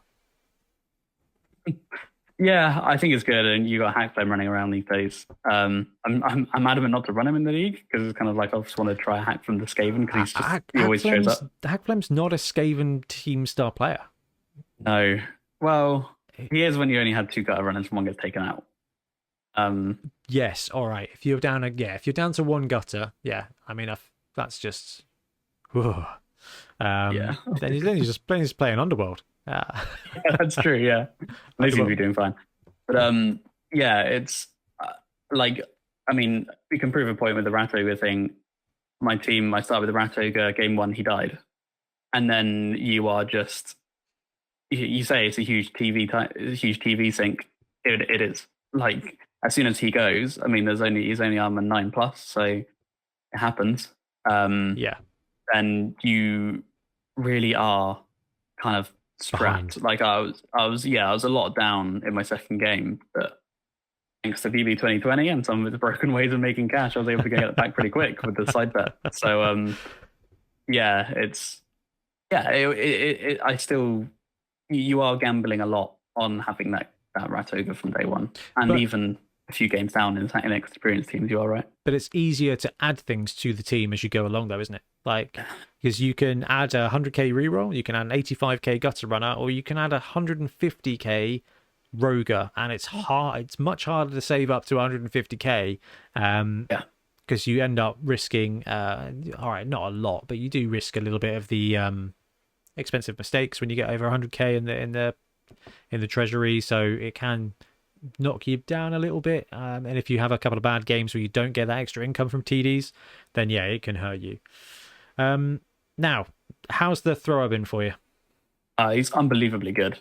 Unbelievably good. Like, you saying it's the best thrower in the game is just so right. Like, I'm always so afraid when people sort of get like, they kind of realize it's like, okay, I'm going to target that thrower because that is like, I'm always just like, no, don't do that. Like, I'd rather you hit my gutters because I need him. The amount of stretch plays this guy's done, like I've done, I think 3 long passes now. Because it's just a 4-up with a reroll, and it's just totally fine. And I mean, I take 4-up with reroll like way too often than I probably should. I dodge 3+ with no reroll most of the time. That's why you go through so many blooming linemen. That yeah, that is true. Feeding them to the rat ogre, feeding them to the ground. Oh, this dude is just so good. Passing 2+ was the best thing they ever added to the game. So yeah, Skaven in this edition are a little bit different to the old one. In the old edition, you really didn't need a thrower, and so there was a lot of time where you wouldn't bother with the thrower because actually a gutter runner's picking up the ball on a 2+, and he was throwing the ball on a 2+ with movement 9. It was a great thrower, like straight up. The only thing he was missing was pass reroll, but you probably had enough rerolls anyway, or sure hands, but you were picking up the ball on a 2+, so it didn't really matter. In this edition, you've got 4 excellent catchers who are Edge 2+, dodge, and movement 9. You've got 4 amazing targets, and then this ball carrier who's got sure hands, so you're picking up 3++, which is what, 8 out of 9 success rate, so 88% chance of picking up the ball in the open. Then he's got movement 7, and then he's passed 2+ with a reroll, with the pass reroll. Yeah. So this guy has just an absolute massive field of coverage. So the ability for you to strike in one go is huge, but also it means that you can camp with that thrower in the back. If you can build a pocket, you can keep your thrower in your backfield, spread your gutter runners out, and just go and pretend to be Aaron Rodgers, right? You can just go and do it. Like, it's not quite as good as the Elven Union because your opponent will base your gutter runners, and that will incur a -1, whereas with Elven Union, they just hate people, so they just ignore that. But you can do it. And with movement 7, you've got that flex to be able to run up, dink and dunk, and then it's 10 squares on a 2++. It's 13 squares on a 3++ with your movement involved. So yeah, the one thrower is just, it's all you need. If he goes down, it sucks. But actually, you've got the gutter. Well, that's not fair. If you've got 4 gutter runners and your thrower goes down, you're fine. One of your gutter runners becomes your thrower. He will pick up the ball and then hand off. Movement 9 is plenty, and you've still got 3 scoring threats. If you've got 2 gutters and a thrower, and your thrower goes down, or one of your gutters go down, your ability to quick score does diminish. Yeah, big time. But certainly not insurmountable. And Milton has managed to get his auto leveler working, and that is a crisp print, Ben. Are you seeing this? He's just live update. He's just printed. Oh, that is good. That is really nice. Milton has finally got the mud and blood print sorted because he upgraded his printer. Comes up. No, maybe. Yeah, that's good. Yeah, I'm sure if you bring that up on stream on your end, it's probably easier. Oh, that's pretty cool. Anyway, good job, Milton. So when it comes to running a Skaven roster, if you're starting in a tournament, this is the great thing about this roster. If you are all about agility, making things work, and maximizing your gutter runners, run 4, 3 rerolls, run 3 with 3 rerolls and an apothecary. If you want a bit more durability and a bit more threat presence on the pitch, the Rat Ogre build is just an absolute ton of fun, and you still have to throw out, and you still have 2 gutter runners, and you are only 2 games away from your 3rd gutter runner, and you are only 4 games away from gutter runner 4. So yeah, and it unlocks the bash game, which is you've got options. Skaven aren't bad at. So yeah. They are not. I know Saxby likes to run a 4 reroll build with 2 blitzers, no gutter runners, just to prove it can be done. And a roger, because he's an absolute madman. I'd say they're just as humans then, but yeah. Yeah, they are. Now, even the linemen are great, right? Movement 7 is really, really, really, really good. Like, I think it's always fun to think about the fact that actually the Skaven from this roster is a positional in the Renegades roster.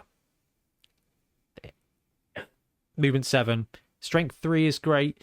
Like, we'll talk about team development in a minute, but the linemen are really flexible. They're really durable.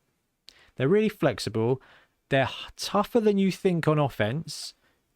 When it comes to defense, they're weaker than you think. And you will go through. I've always valued movement over armor because I don't know if this is correct logic, but in my mind, movement, use every turn, armor only happens occasionally. So while they're valued the same, and bad armor can mean like the player is no longer around, I just like the ability to move 7 every single time. Yep, that's fair. That's very fair. Right, we are going to take a quick break, and then we're going to have a look at developing your team in League.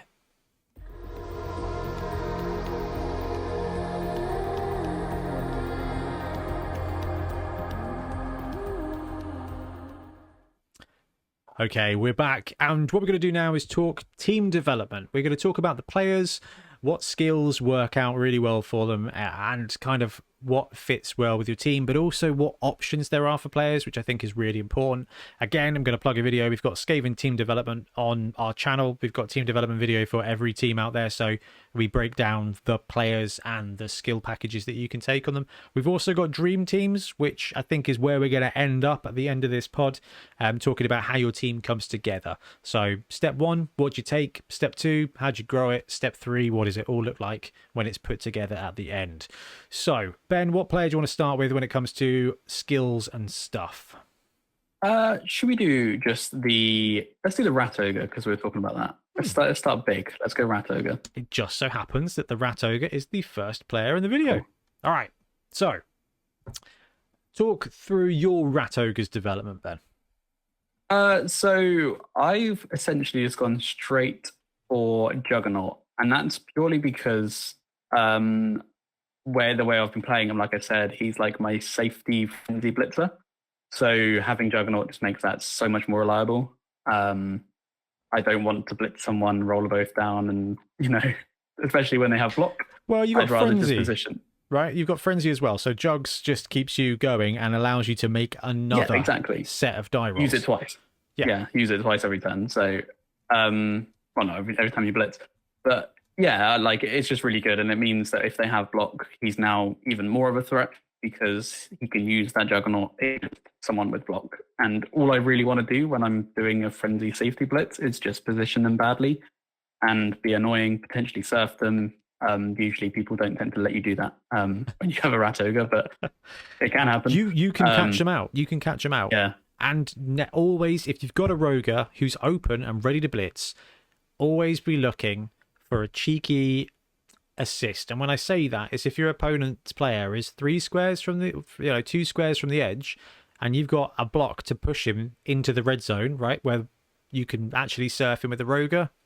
Genuinely consider it, because your opponent's going to be thinking, right, I need to keep 2 squares away because that there's a dude in the background. He's 3 squares, he's fine, but he's based by another Skaven. Move a guy in there to assist. You're going to be able to get the gutter runner to where you need him to. Push and then blitz with 6 dice, looking for pows and pushes, and you will rinse. And that is removal for the rest of the drive. Doesn't matter if he dies, doesn't matter if he doesn't die or goes into reserve. You've just gained TVOP. You've just gained TV on the pitch with that removal. You've had to use an activation or 2, sure, but actually there are many times where I would gladly give up 2-3 player activations to remove an entire player from the pitch. Mm-hmm. So yeah, definitely. So Jugs, if you're going to be using your Roger as your primary blitzer, I think is an absolutely excellent skill. And when you're looking at big guys, Jugs is a great skill if you are going to be pointing and clicking with this guy. And this is the interesting thing about the Rat Ogre, though. There is an argument for Brawler instead, but it really depends on how you play him. So Ben's playing his Rat Ogre as if it was a Minotaur. Essentially, yeah. Which you may know, I like Minotaurs. I think they're a great positional. But the cool thing about the Roger is it is consistent because it's got animal savagery. It's got prehensile tail. It's got frenzy. So actually, it doesn't mind being stuck in a pool of combat. Ben's already pointed out, though, the vulnerability of armor 9+, strength 5 is great, but when he gets mobbed up, it can go badly for him. But, yeah, and when he gets fouled as well, that's never good. Yeah. But using Brawler on him to be... I guess for me, is if you're going to be blitzing with your blitzers or your gutter runners, then your Roger should be developed as this kind of, I'm in the mix, mosh pit build, right? You've got a cruise missile build with Jugs, or you've got the mosh pit with the Brawlers thing. Brawler will be, and I tell you what, from absolutely binging Black Orc games, Brawler, I know people don't like it, and it's not as good as Block, but it has saved me, and it has hurt people a lot, especially when you're making 2 or 3 die blocks, because you're like, oh, push, skull, both down. Let's re-roll the both down. Hey, it's a POW. You know, 1/3 of those times, it's just going to drop your opponent. And when you've got a Rogue here with Mighty Blow as well, it's awesome. Because having Brawler is going to turn that 6 die Frenzy block into, what? How many both downs in 3 dice? That's a 0.5 dice, so 0.5. And then you re-roll that into POWs is 0.3, so point. You get another die out of it, don't you? Yeah, it becomes like a 7-8 die block, which is magic. And if you put Pro in there, you could probably boost that up even more. I wonder what the maximum die block you can get is. There's a Theory Thursday in there somewhere. Yeah, definitely. Now, Ben, what's the technically correct thing to do when it comes to developing your Rat Ogre? I mean, yeah, it's on the screen. Saving up for a double and getting block is always good. I'm glad it's on there because Tentacles is really cool on them. Tentacles Prehensile Tail just makes him a real pain, and it's probably the thing I'm going to get next. Because where I was saying, I juggernaut him into players and just like stay there and just be annoying. Because when you can just push this all I want. Having Prehensile Tail and Tentacles just makes him just like throw him in somewhere and just like, okay, deal with that. PHT is so good. Now, so regardless of whether you are using him as a blitzer or a brawler, that's what I'm just going to call him, right? Block is the right skill. Now, when it comes to tabletop, with a big guy, Ben, you're probably getting a casualty every other game, right? Maybe 2 in 3 games you'll get casualties for the big guy. So over the course of a league of 10, 12 games, you're probably going to get 5, 6 casualties with the Rogue. Okay, so by the end of your first season, the Rogue could take block. The problem is when it comes to tabletop is that's 1 or 2 games a month. So that's like 6 months to 9 months for you to level up that Rat Ogre to get block. Sometimes you can spike, get 6 SPP in 3 games, you know, with a casualty, 2 casualties and an MVP or something. And then you're like, ooh, actually, do I level up and take that skill now? And when it comes to tabletop, I just want to put it out there. There is no shame in taking the lower SPP. When it comes to Blood Bowl 3, okay, when these games start spamming and when you're playing on Fumble, I think you're gonna come across savers. I think I talk about this regularly on some of the dream teams. Like, you can get 2-3 games in of an evening for Blood Bowl 3, and you can probably spend 2 evenings playing that. So it's not unrealistic for you to get 4 to 6 games in a week. Right? I'm on lunch break, I'm on evening, I'll play a couple of games of Blood Bowl, play one now. So actually, you could cram in 12 games in a fortnight, and that's your Rogue. Playing 12 games of tabletop is realistically going to be at least 3 months, and that's if you're able to kind of go every single week. And that's the really big difference here, is that when it comes to Blood Bowl 3, or if you're playing the long game, okay, in an embedded tournament, in an embedded league where you know you're going to bring it back, then it's fine to save. So Ian Warhammer-Hannum's running an Ogre team, and he's being incredibly disciplined. He's just saving up to 12 SPP to get his block Ogres because he's planning for next season. Yeah, that is true. Now, there's a couple of other good skills for the Rogue if you want to take the early skill route. Brawler or Jugs, like we said, if you want to be Brawler or Blitzer, those are the best skills for you. Guard. How do you feel about Guard and the Rogue in the Skaven roster, Ben? Okay, I wouldn't really rate Guard in Skaven. I get that there is a bash game there, but when you've only got 2 blitzers and you know your linemen are just average with bad armor, often I'm not doing that many blocks. Like the blocks I'm making in Skaven, I don't know, it's just the way I play them, but they're always just really functional blocks. Like it's like, okay, right, I have to do a block there to make this dodge like only a 3+. That's kind of like how I see it, as I'm trying to just move players out of the way to clear up paths and channels, because you've got such rapid players. You just want like an opening. I'm always looking for the opening. Yeah. And if that means like my thrower can run and pick up a ball on like maybe just 1 tackle zone rather than 2, or even 0 tackle zones if that's a treat, and then lob that to his gutter runner. That's all I'm trying to do really. So I don't really rate guard too highly because I'm not there just spamming. But it's an option, and it could open that different path of play if you wanted to go a bit more heavy on the bash. Yeah, I think guard is a good skill if you're going to be using him as a brawler in the mix. Yes. Because then, now, when you're playing offense or defense, if you're playing defense, the Rat Ogre shouldn't be on the line, okay? Use him as a big linebacker like Ben uses him all the time. If offense, you do have a Roger with guard. Now remember, Brawler, Juggernaut, Break Tackle, Guard are all strength skills. So you can get to 3 SPP and take a random strength skill. I wouldn't recommend it. But you can end up with guard, and it's not bad because at that point you've got the Roger in the middle, you've got 2 assists immediately there. So either you've then got 3 Rat Ogres on the line, okay? You've got your blitzers you can put next to him, and that's 2 die block with block, 2 die block with block, then probably 3 die frenzy block into 2 more dice.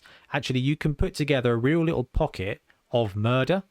The problem with Skaven, like Ben says, is that those blitzers need to be kind of your surgical strike.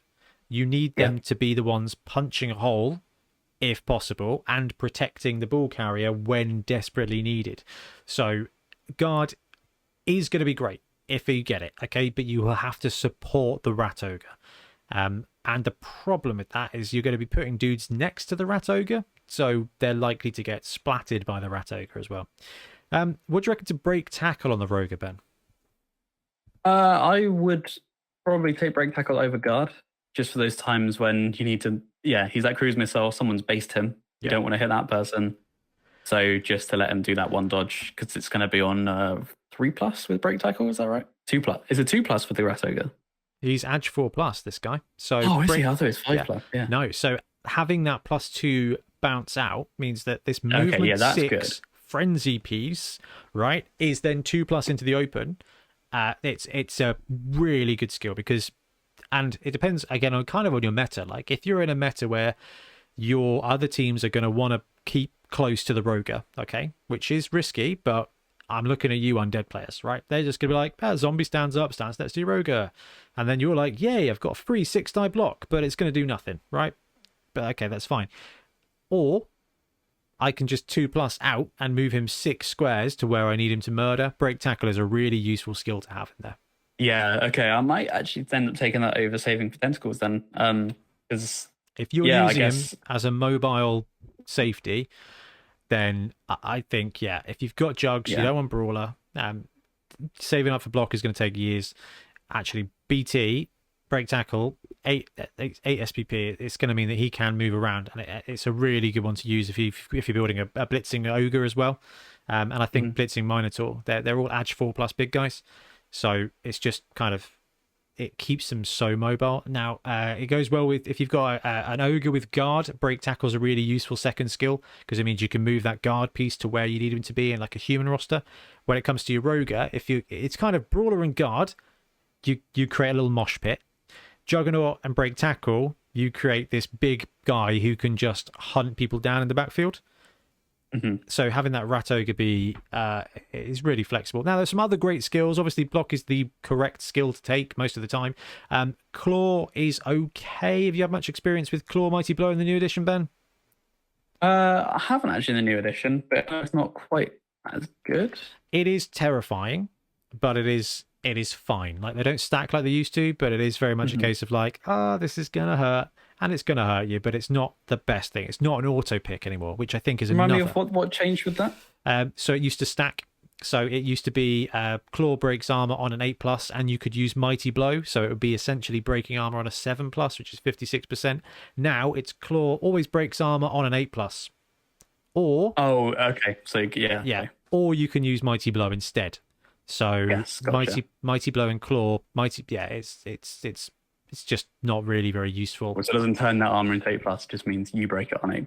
Yeah, exactly. So it doesn't stack. Cool. Horns is an interesting one for the Rat Ogre if you want to pretend it is a Minotaur, but because it is Skaven, that's a double skill. That's a long way to save.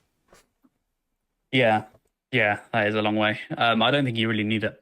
No. Usually strength 5 is enough.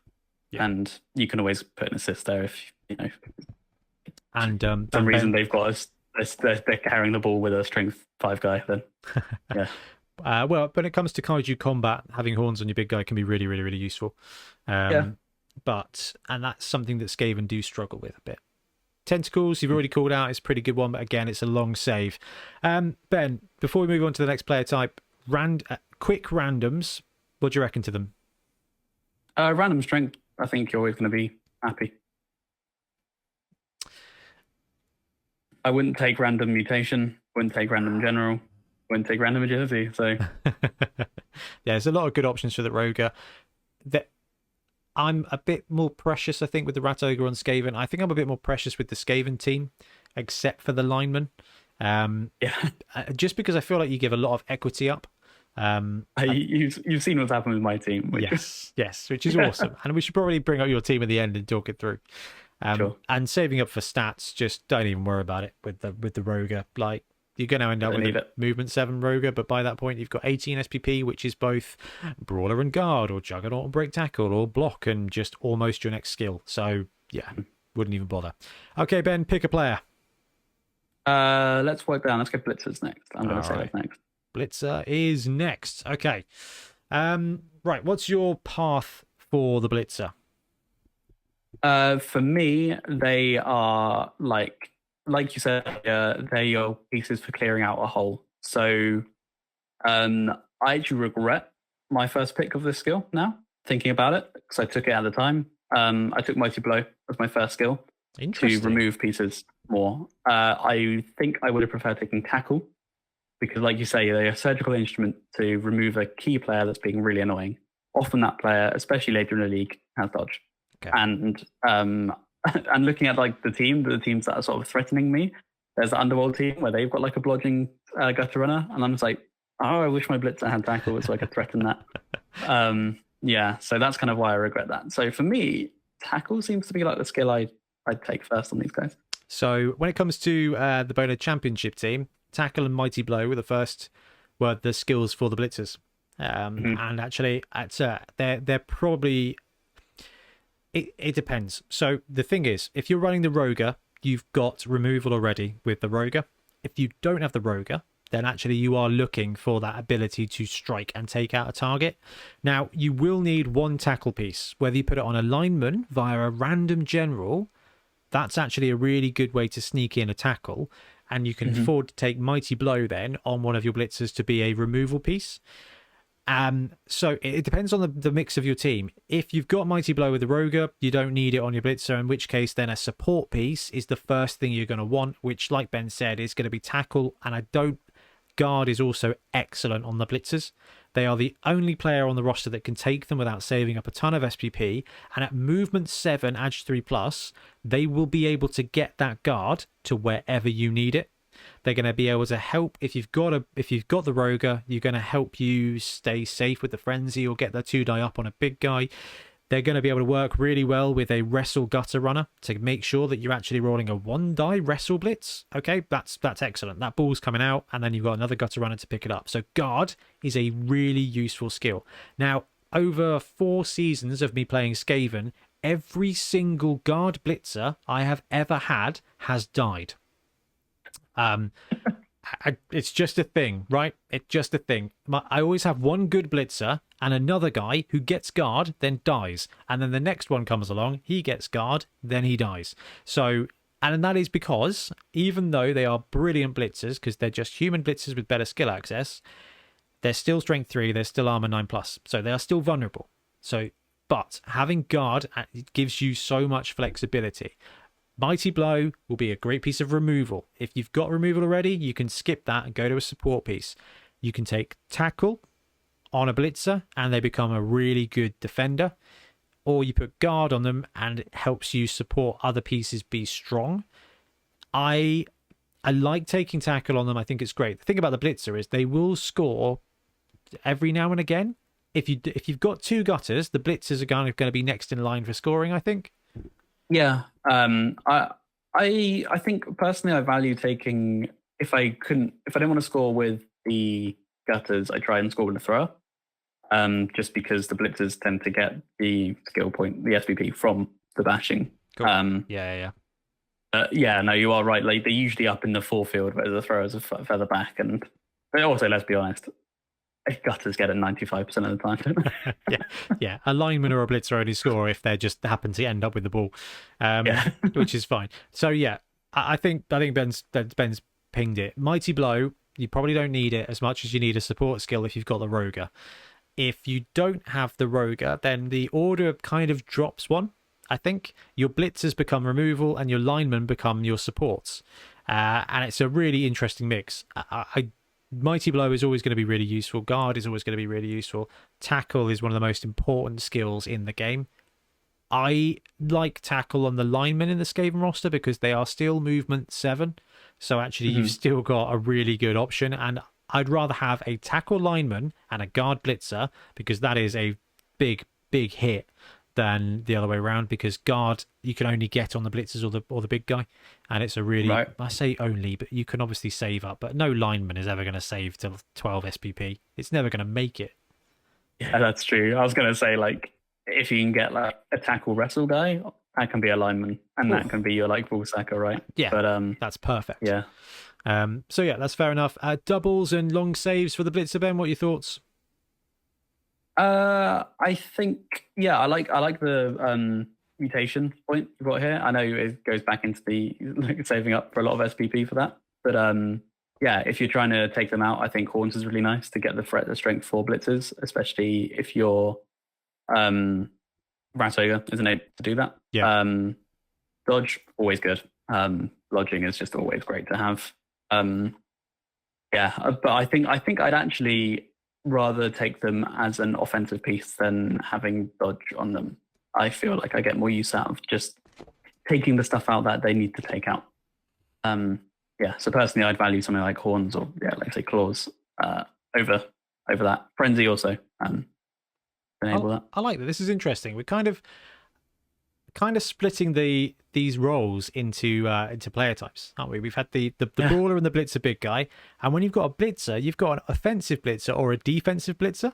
So defensive, tackle, guard, right? He's a support piece.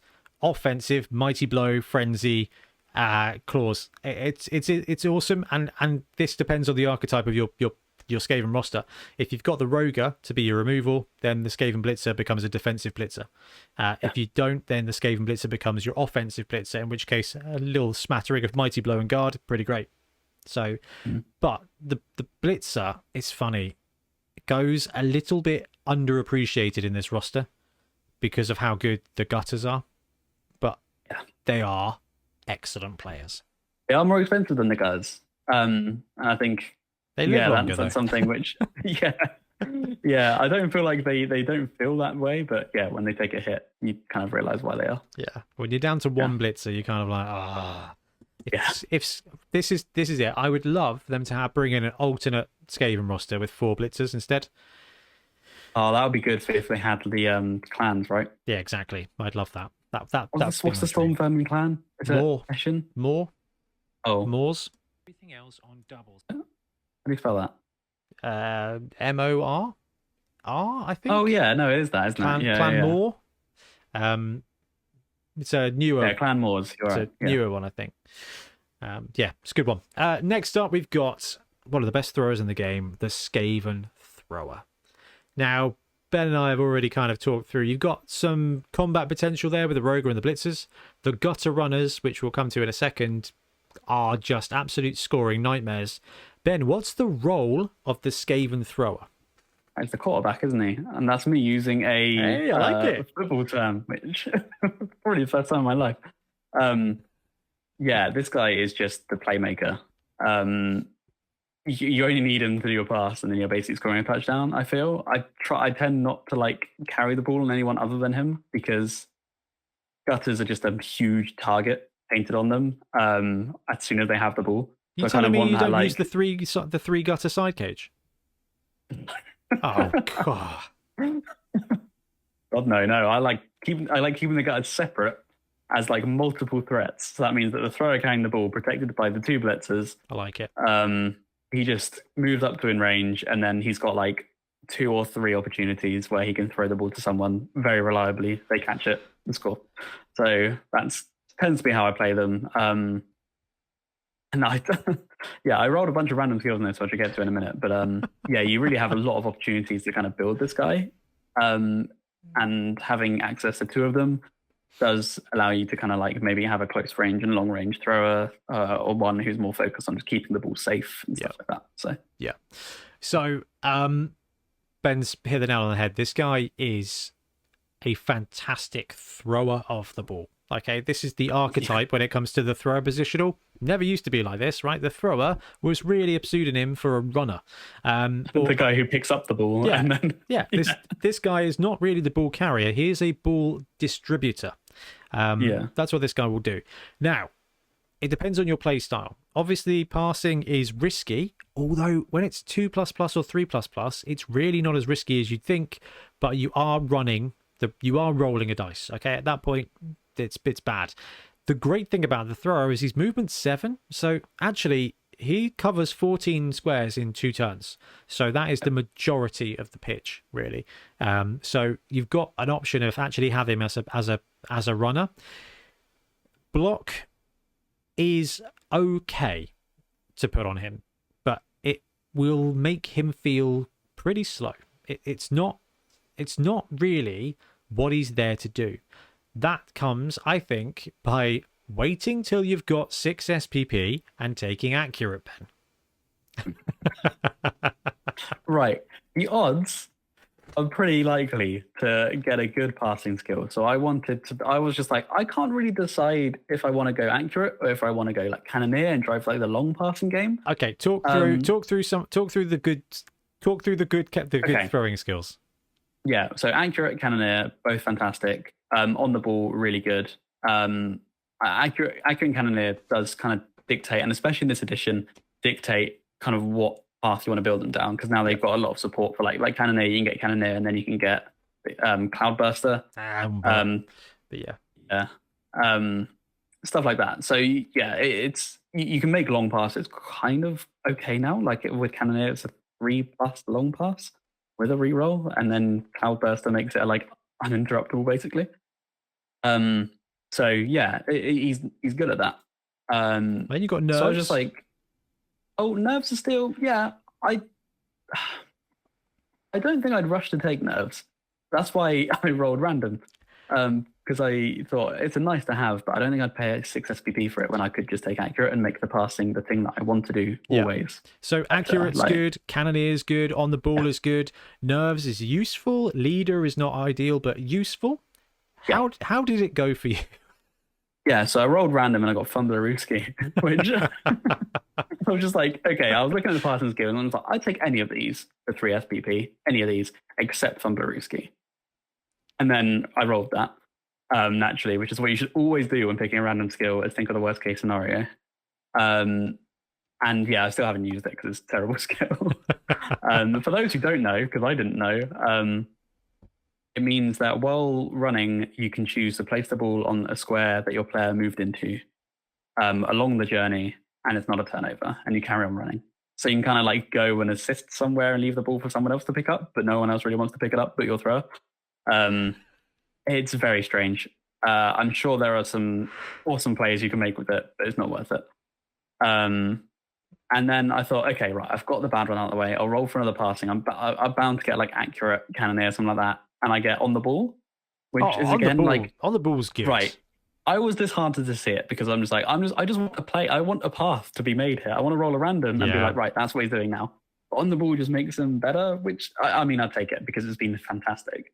And it makes him great for when receiving, just run into the square and then you can basically OTB makes him movement 10 on the kickoff. Yeah, it's insane. Yeah, so on the ball has actually been really good. Then I rolled another random and I get Cloudburster, which is useless without Cannoneer in my opinion. So I think at this point, I'm just going to have to save and get Cannoneer. Because you're going Cannoneer, you're going the long ball route. Yeah, I'm going to do it. The guy has a cannon. Like my model has a cannon. So he needs Cannoneer and I should have just saved up for it and got it from the get-go and just made my cannon thrower Cannoneer. Okay, so that's 10 squares with 3+ and a reroll. Yeah. And a gross. Because that gives you a 19 square threat range. Yeah, that is pretty outrageous. Yeah. Yeah, and this is the great thing about this edition is you can roll a random, and sometimes it's going to be awesome, and sometimes it's going to make that choice for you, which is what we will absolutely talk about when it comes to the lineman, because that is a true story of Blood Bowl 2020 in every team roster, is that actually a random on a lineman chooses that lineman's new positional, and when it comes to the thrower, actually Ben's right. If he rolled a cannoneer, it becomes your long bobber. If it becomes accurate, it becomes your short passer. If you get nerves, actually, you need to then give him a combat skill so he can make the most of it and get up close. Now, the great thing about the thrower is that he is already awesome. Accurate makes him filthy. 1+ quick pass, 2+ short pass.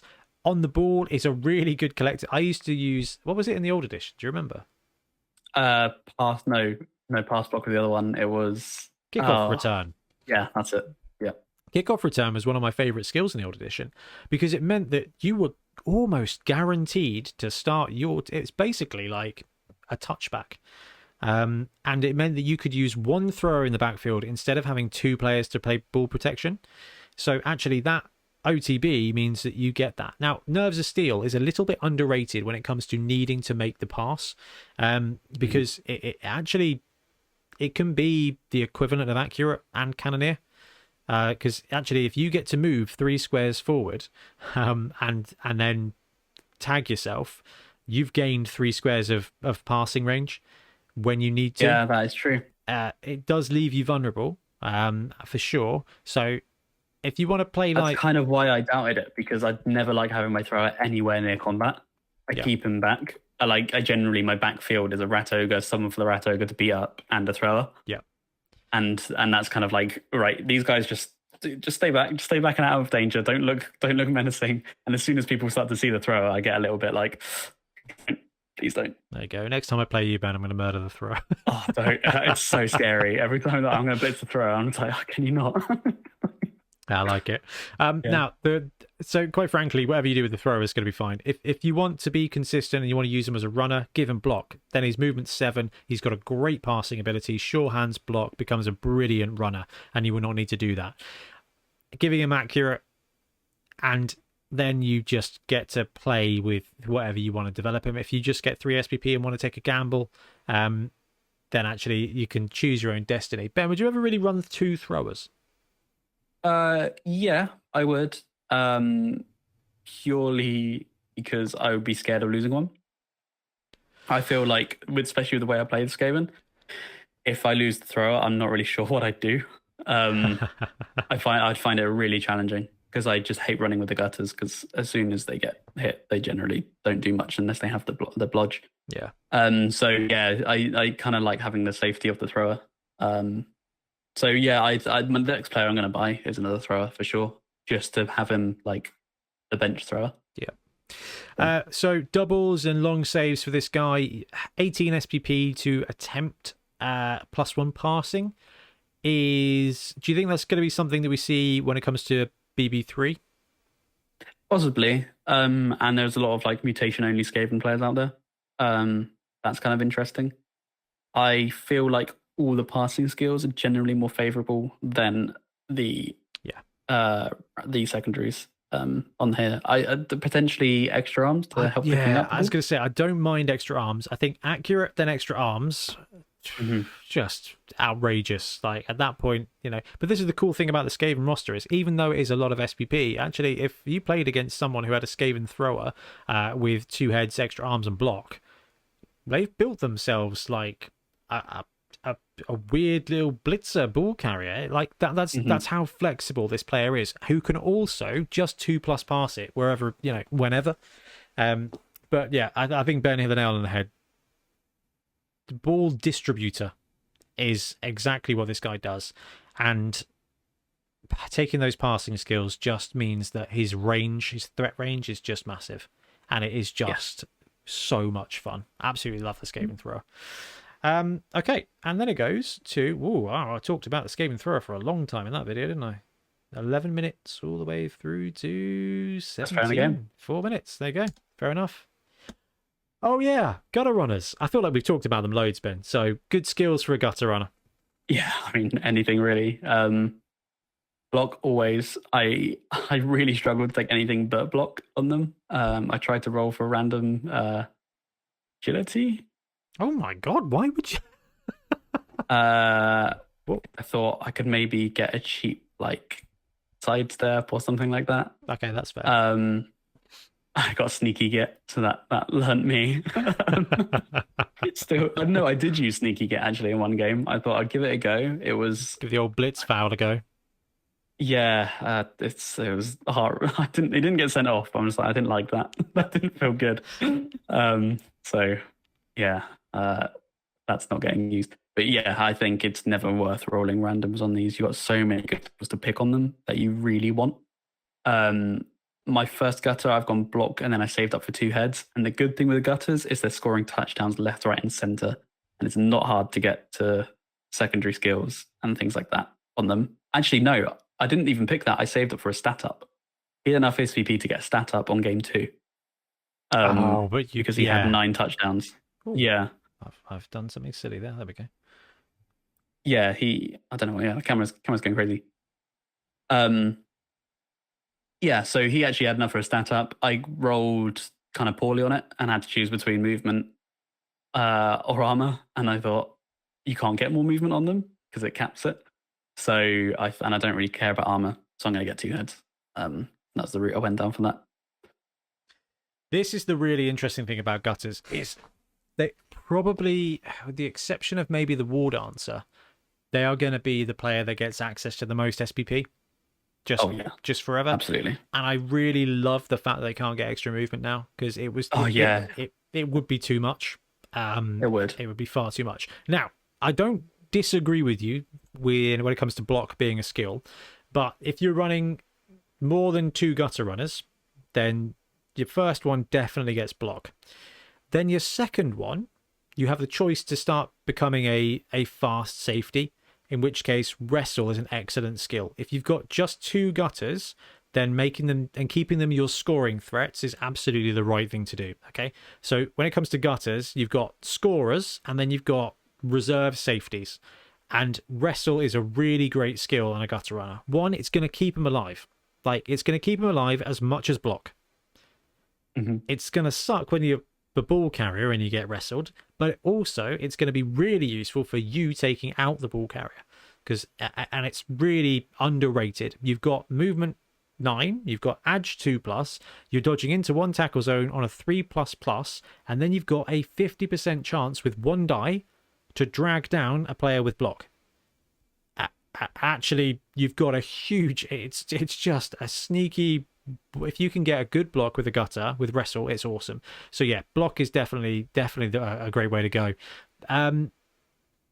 You mentioned sidestep. So sidestep, sprint, and sure feet. If you're going to build a 1-turn touchdown player, those are the skills you need. Yep. There's nothing wrong with having 4 gutters going block, wrestle, sprint, or sidestep. I would rather have sprint than sidestep, but actually sure feet is probably the better way to go. Mm-hmm. So it probably should be sure feet, sprint, then sidestep, or whatever, because it gives you that almost guaranteed movement at 11 at that point, movement 12 at that point for that guy. And when you get 4 gutters, you can have 2 be all-purpose block gutters, 1 as a wrestle safety and 1 as a 1-turn touchdown speedster, and it just gets horrific. But Ben, you've already talked about some really great doubles. I mean, what's not good? Yeah, 2 heads just makes them obscene. Like when I was going for a stat up, I was looking for strength or agility, really. So strength 3 makes them fantastic. Agility 1+ is really, really good too. So yeah, having 2 heads is essentially agility 1+. Yeah. It's a shame you can't get it on the catch, but yeah, it's still good. Yeah, you can get extra arms for that. You can, yeah, or monstrous mouth. I think that does it as well. That's catch. That's the catch reroll with sure hands protection against strip ball. Oh, okay. That is the catch reroll. Okay. It's just better catch, basically. Yeah. Now, there's some interesting stuff you can do with the gutter runner, and when you've got 4, you can kind of flex and try some different things. And horns is really good. So if you get wrestle and then horns, it is a fantastic way to get a really good punch to drag down the ball. Nerves, I don't recommend. It's a long way to save, and actually you're probably just getting +1 to catch. You'd be better off taking extra arms that helps you on the pickup. Guard is an interesting one. Again, not optimal, but being able to have that movement 9 edge 2+ guard piece is going to really help you with doing anything that you want to do. So it's not bad, but starting with block ×2, then wrestle, then a fast one, I think is the best way to spread out those skills. But like you said, Ben, the SPP are going to really come really quickly. Yeah, I think my guy's on 32, my main gutter runner, in 4 games. 32 SPP, so he's doing well. And we'll wrap up the roster talk here before we have a look at Ben's roster and a quick Dream Team segment. But the Skaven lineman, I love linemen, and I'm all about, in 2020, a couple of quick random skills. If a lineman scores a touchdown, I'm going to give it a quick random general. Block I'm looking for. Frenzy. Block, wrestle, kick, sure hands, tackle are all skills I am looking for. That's almost a 50% chance. We can probably find a 6th skill that's good. Pro. Maybe. Pro I don't think I care too much for pro. Yeah. Well, you are right. Kick is like number 1 for me. But kick is awesome. Block is great. Yeah. Wrestle's great. You've got a ton. So actually, the first couple of Skaven linemen, I don't know, Ben, have you even had any that have got to... No? Okay. No. I have one with 4 SPP who happened to get 2 casualties. He's probably going to be the first one, but they keep dying or getting taken out. So, yeah. So when it came to the Bonehead Championship, we had we had some bloody games which led to linemen kind of stepping up and getting a load of touchdowns, and we just spent the SPP on randoms. We had a block guy who became a 3rd blitzer. We had a tentacle guys who didn't really do a lot. We had a wrestle guy who became really solid on the line, and we had a tackle guy who became an extra safety. So one skill, one touchdown can turn a lineman basically into a reserve positional. Block, you get a blitzer. Wrestle, you get a safety. Kick is monstrous for your gameplay. Sure hands, you get a reserve ball carrier. Okay, it's not ideal because you've got the thrower, but if your thrower's out and you've got a sure hands piece, you're fine for 10k. And quite frankly, Frenzy's not bad either. Like, I know it's not the first pick, but if you get a Frenzy lineman early, you may be more inclined to take guard over Mighty Blow or guard over tackle on your blitzers to be able to actually start ploughing extra dice in. And tackle means that if you get tackle early on a Skaven lineman, you don't have to use it on a blitzer. You can then turn that blitzer into something else. Dauntless is interesting. It's not particularly ideal, but Dirty Player is a skill that's going to be really useful as well. It's foot Mighty Blow. Like, it's wicked. Yeah, you have a lot of flexibility with them. They something you would just got to remember, they do not hang around. Skaven linemen are the epitome of expendable. It's quite funny. Like, it's probably like a Snorling. But you talk about getting antsy when your thrower gets in kind of danger. I have one positional that I am even more precious about, which is a kicker. If I get a kick lineman, that is the most precious thing in the world to me. And every time they get hit, I'm like, oh no, I just got kicked. Like, come on, that's Pat McAfee you're about to Muller. Which is funny because I think a Rat Ogre did smack one of my kickers at some point, and I thought you were going to say did smack Pat McAfee. He's a wrestler now as well. Love Pat McAfee. So yeah, when it comes to linemen, I think first skill is a random. I think once you've kind of had a gamble a couple of times with linemen and you haven't got something that you wanted, i.e. kick, then actually the 3rd lineman, you save up for kick. Yeah, I think so. I think that's definitely the way to go. I probably wouldn't even take that gamble now, but I think that's just because of the way I've got my team. Yeah. I think I've taken too many gambles, and I think I really, really, really want kick. Every game I'm playing, I'm just like, oh, I wish I had kick, because I just want to go deep and then swarm them with gutter runners. So yeah, I think I just value kick so highly. I think I'm after now more control than I am smashing. So I'm going to bring it back to a point you made earlier, which is movement versus armor, and how movement is almost every turn, whereas armor's every now and again. Block is used every turn, whereas kick is used twice, 3 times a game. Yeah, but that one turn is so crucial. Yeah, I know. It can win you the game. Yeah, exactly. But the thing is, when it comes to having a block or wrestle lineman, you can put them on the line, and it basically it becomes your 12th player. Having a block or wrestle lineman on the line is equal to having a player in reserve when it comes to running Skaven, quite frankly. Yeah, that's true. That is true. And that becomes really, really, really massive.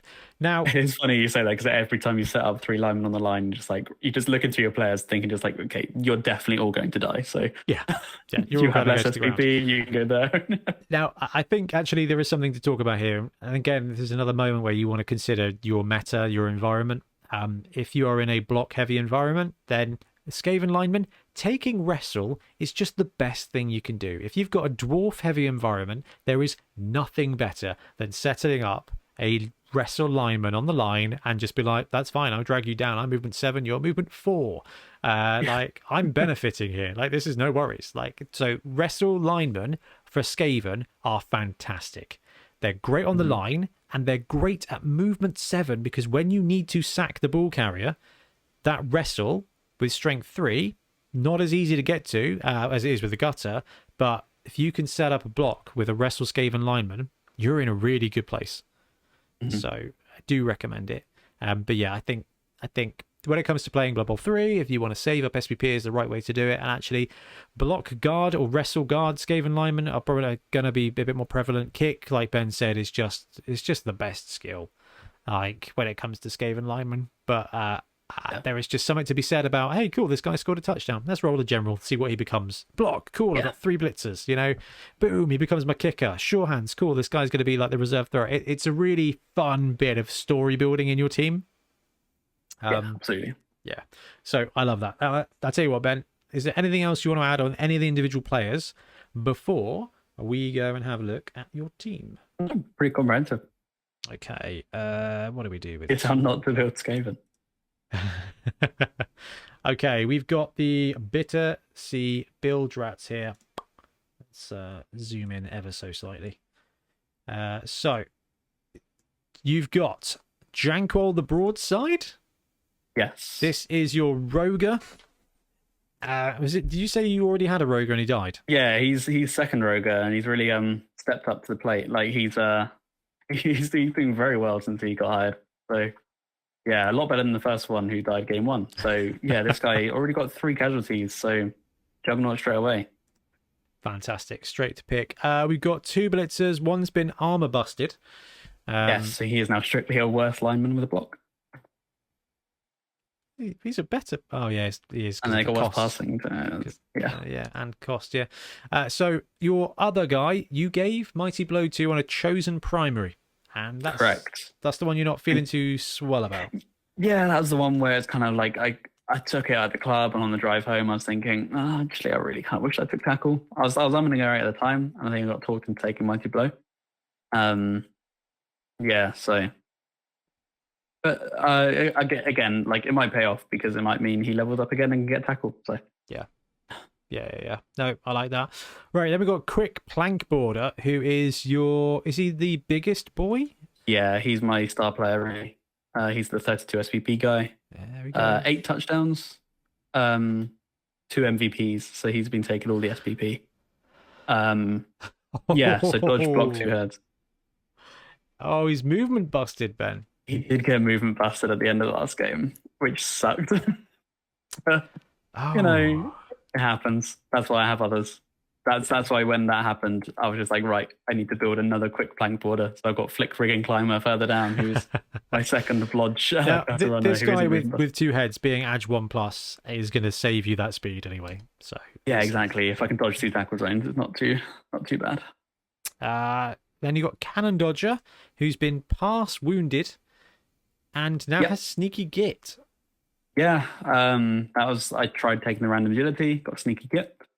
Wasn't the best pleased, but he's got a couple of touchdowns on his belt as well, so I think I can probably build him up to be something. Probably go for that wrestle player that you said before. Then you got Flick, Riggin Climber, who is fresh recruit. Yeah, with block. Oh no, that one. Yeah, he's not my fresh recruit. The one below that, Nick Fivefinger, he's my fresh recruit.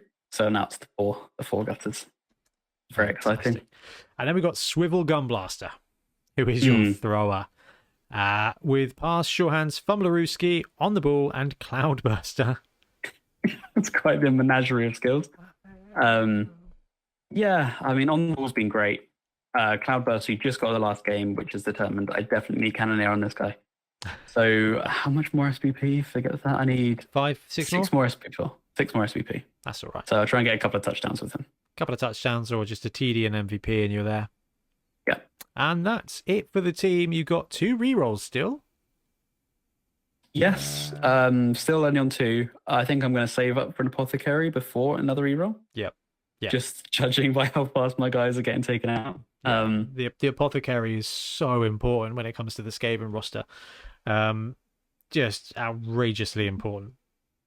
Yeah. Because your guys die. Now, you've got enough time and money and you've got enough time to be able to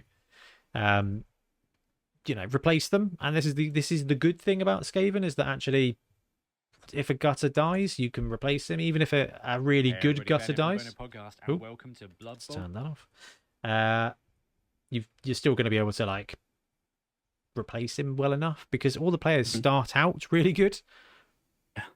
So it's not like that they are replaceable, like Ben said. So when it came to the dream teams, it kind of put together.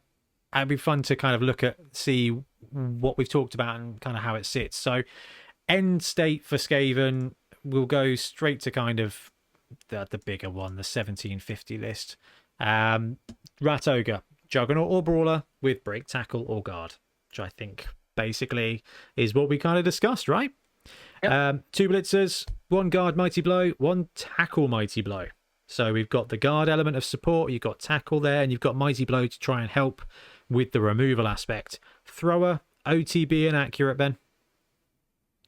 Halfway there. The order, I think, is whatever you want. I think Accurate's just too fun not to take. And in the Bonehead Championship, Accurate was, I think, we just couldn't help ourselves. It is fun. Yeah. When it comes to gutters, 4 gutters, 2 with block and 2 heads is what I kind of suggested. Gutter with Wrestle, Dauntless, Strip Ball to be your Ball Hawk. And which I think is a better way of saying it than Ball Sacker. And a Gutter Runner with Sprint, Sidestep, and again 2 heads for that extra dodge. So he's going to be vulnerable, but he's also going to be speed 12 and a 1+ edge. So you've got like the 1-turn touchdown there, and lineman, 1 kick, 3 wrestle / block with 3 rerolls and an Apothecary. Yep. Is there anything missing from that kind of team other than obviously the players that I missed next game? I don't think so. I think that is a proper Skaven dream team there. Definitely something I've been looking at to try and build towards. So yeah, it's exciting. I love Skaven, man. Oh, cool. They are really fun. It's fun to play a team that's good, but also with players you can afford to lose, and it's just makes it a really fun dynamic to play them. You run hot with Skaven, like you push it. That's how they win. They're like the SR-71 Blackbird, right?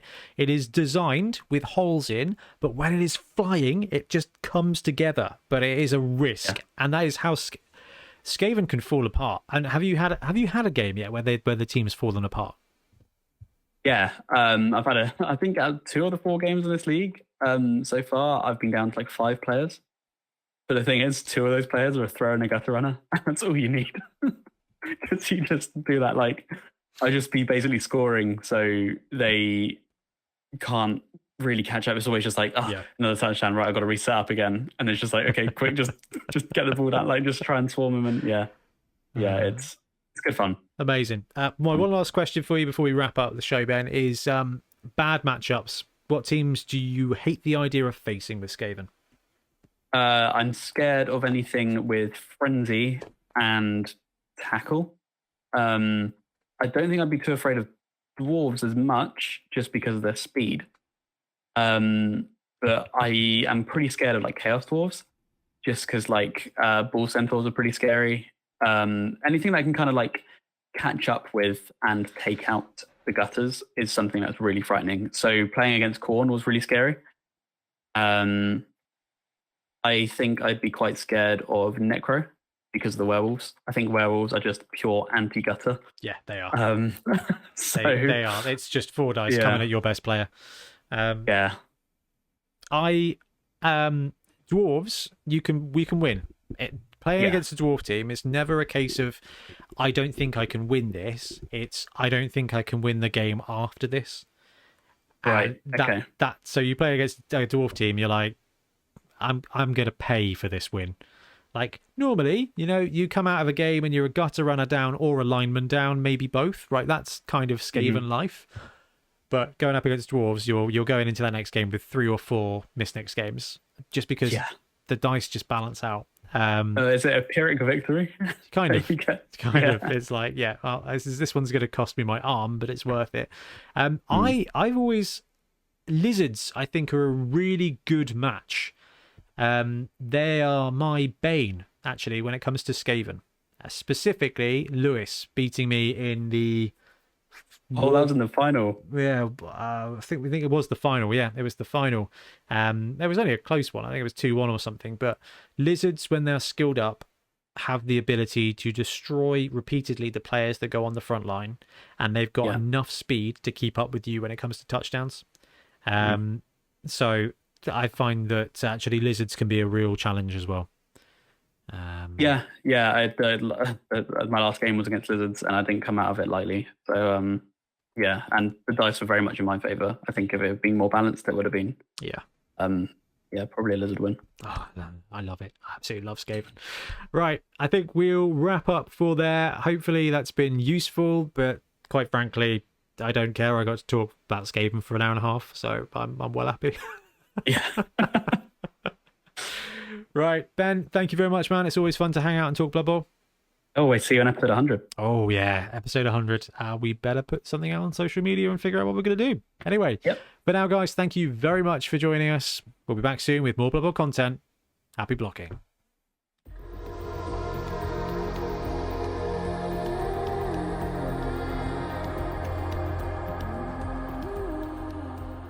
Thanks very much for watching. We really appreciate your support. If you want to help support the channel even further, please like and subscribe, or come join us on our Patreon.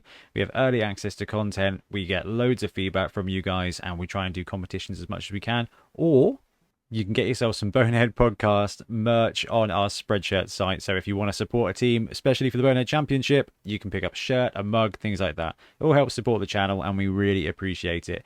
Anyway, links below. Thank you very much. Happy blocking.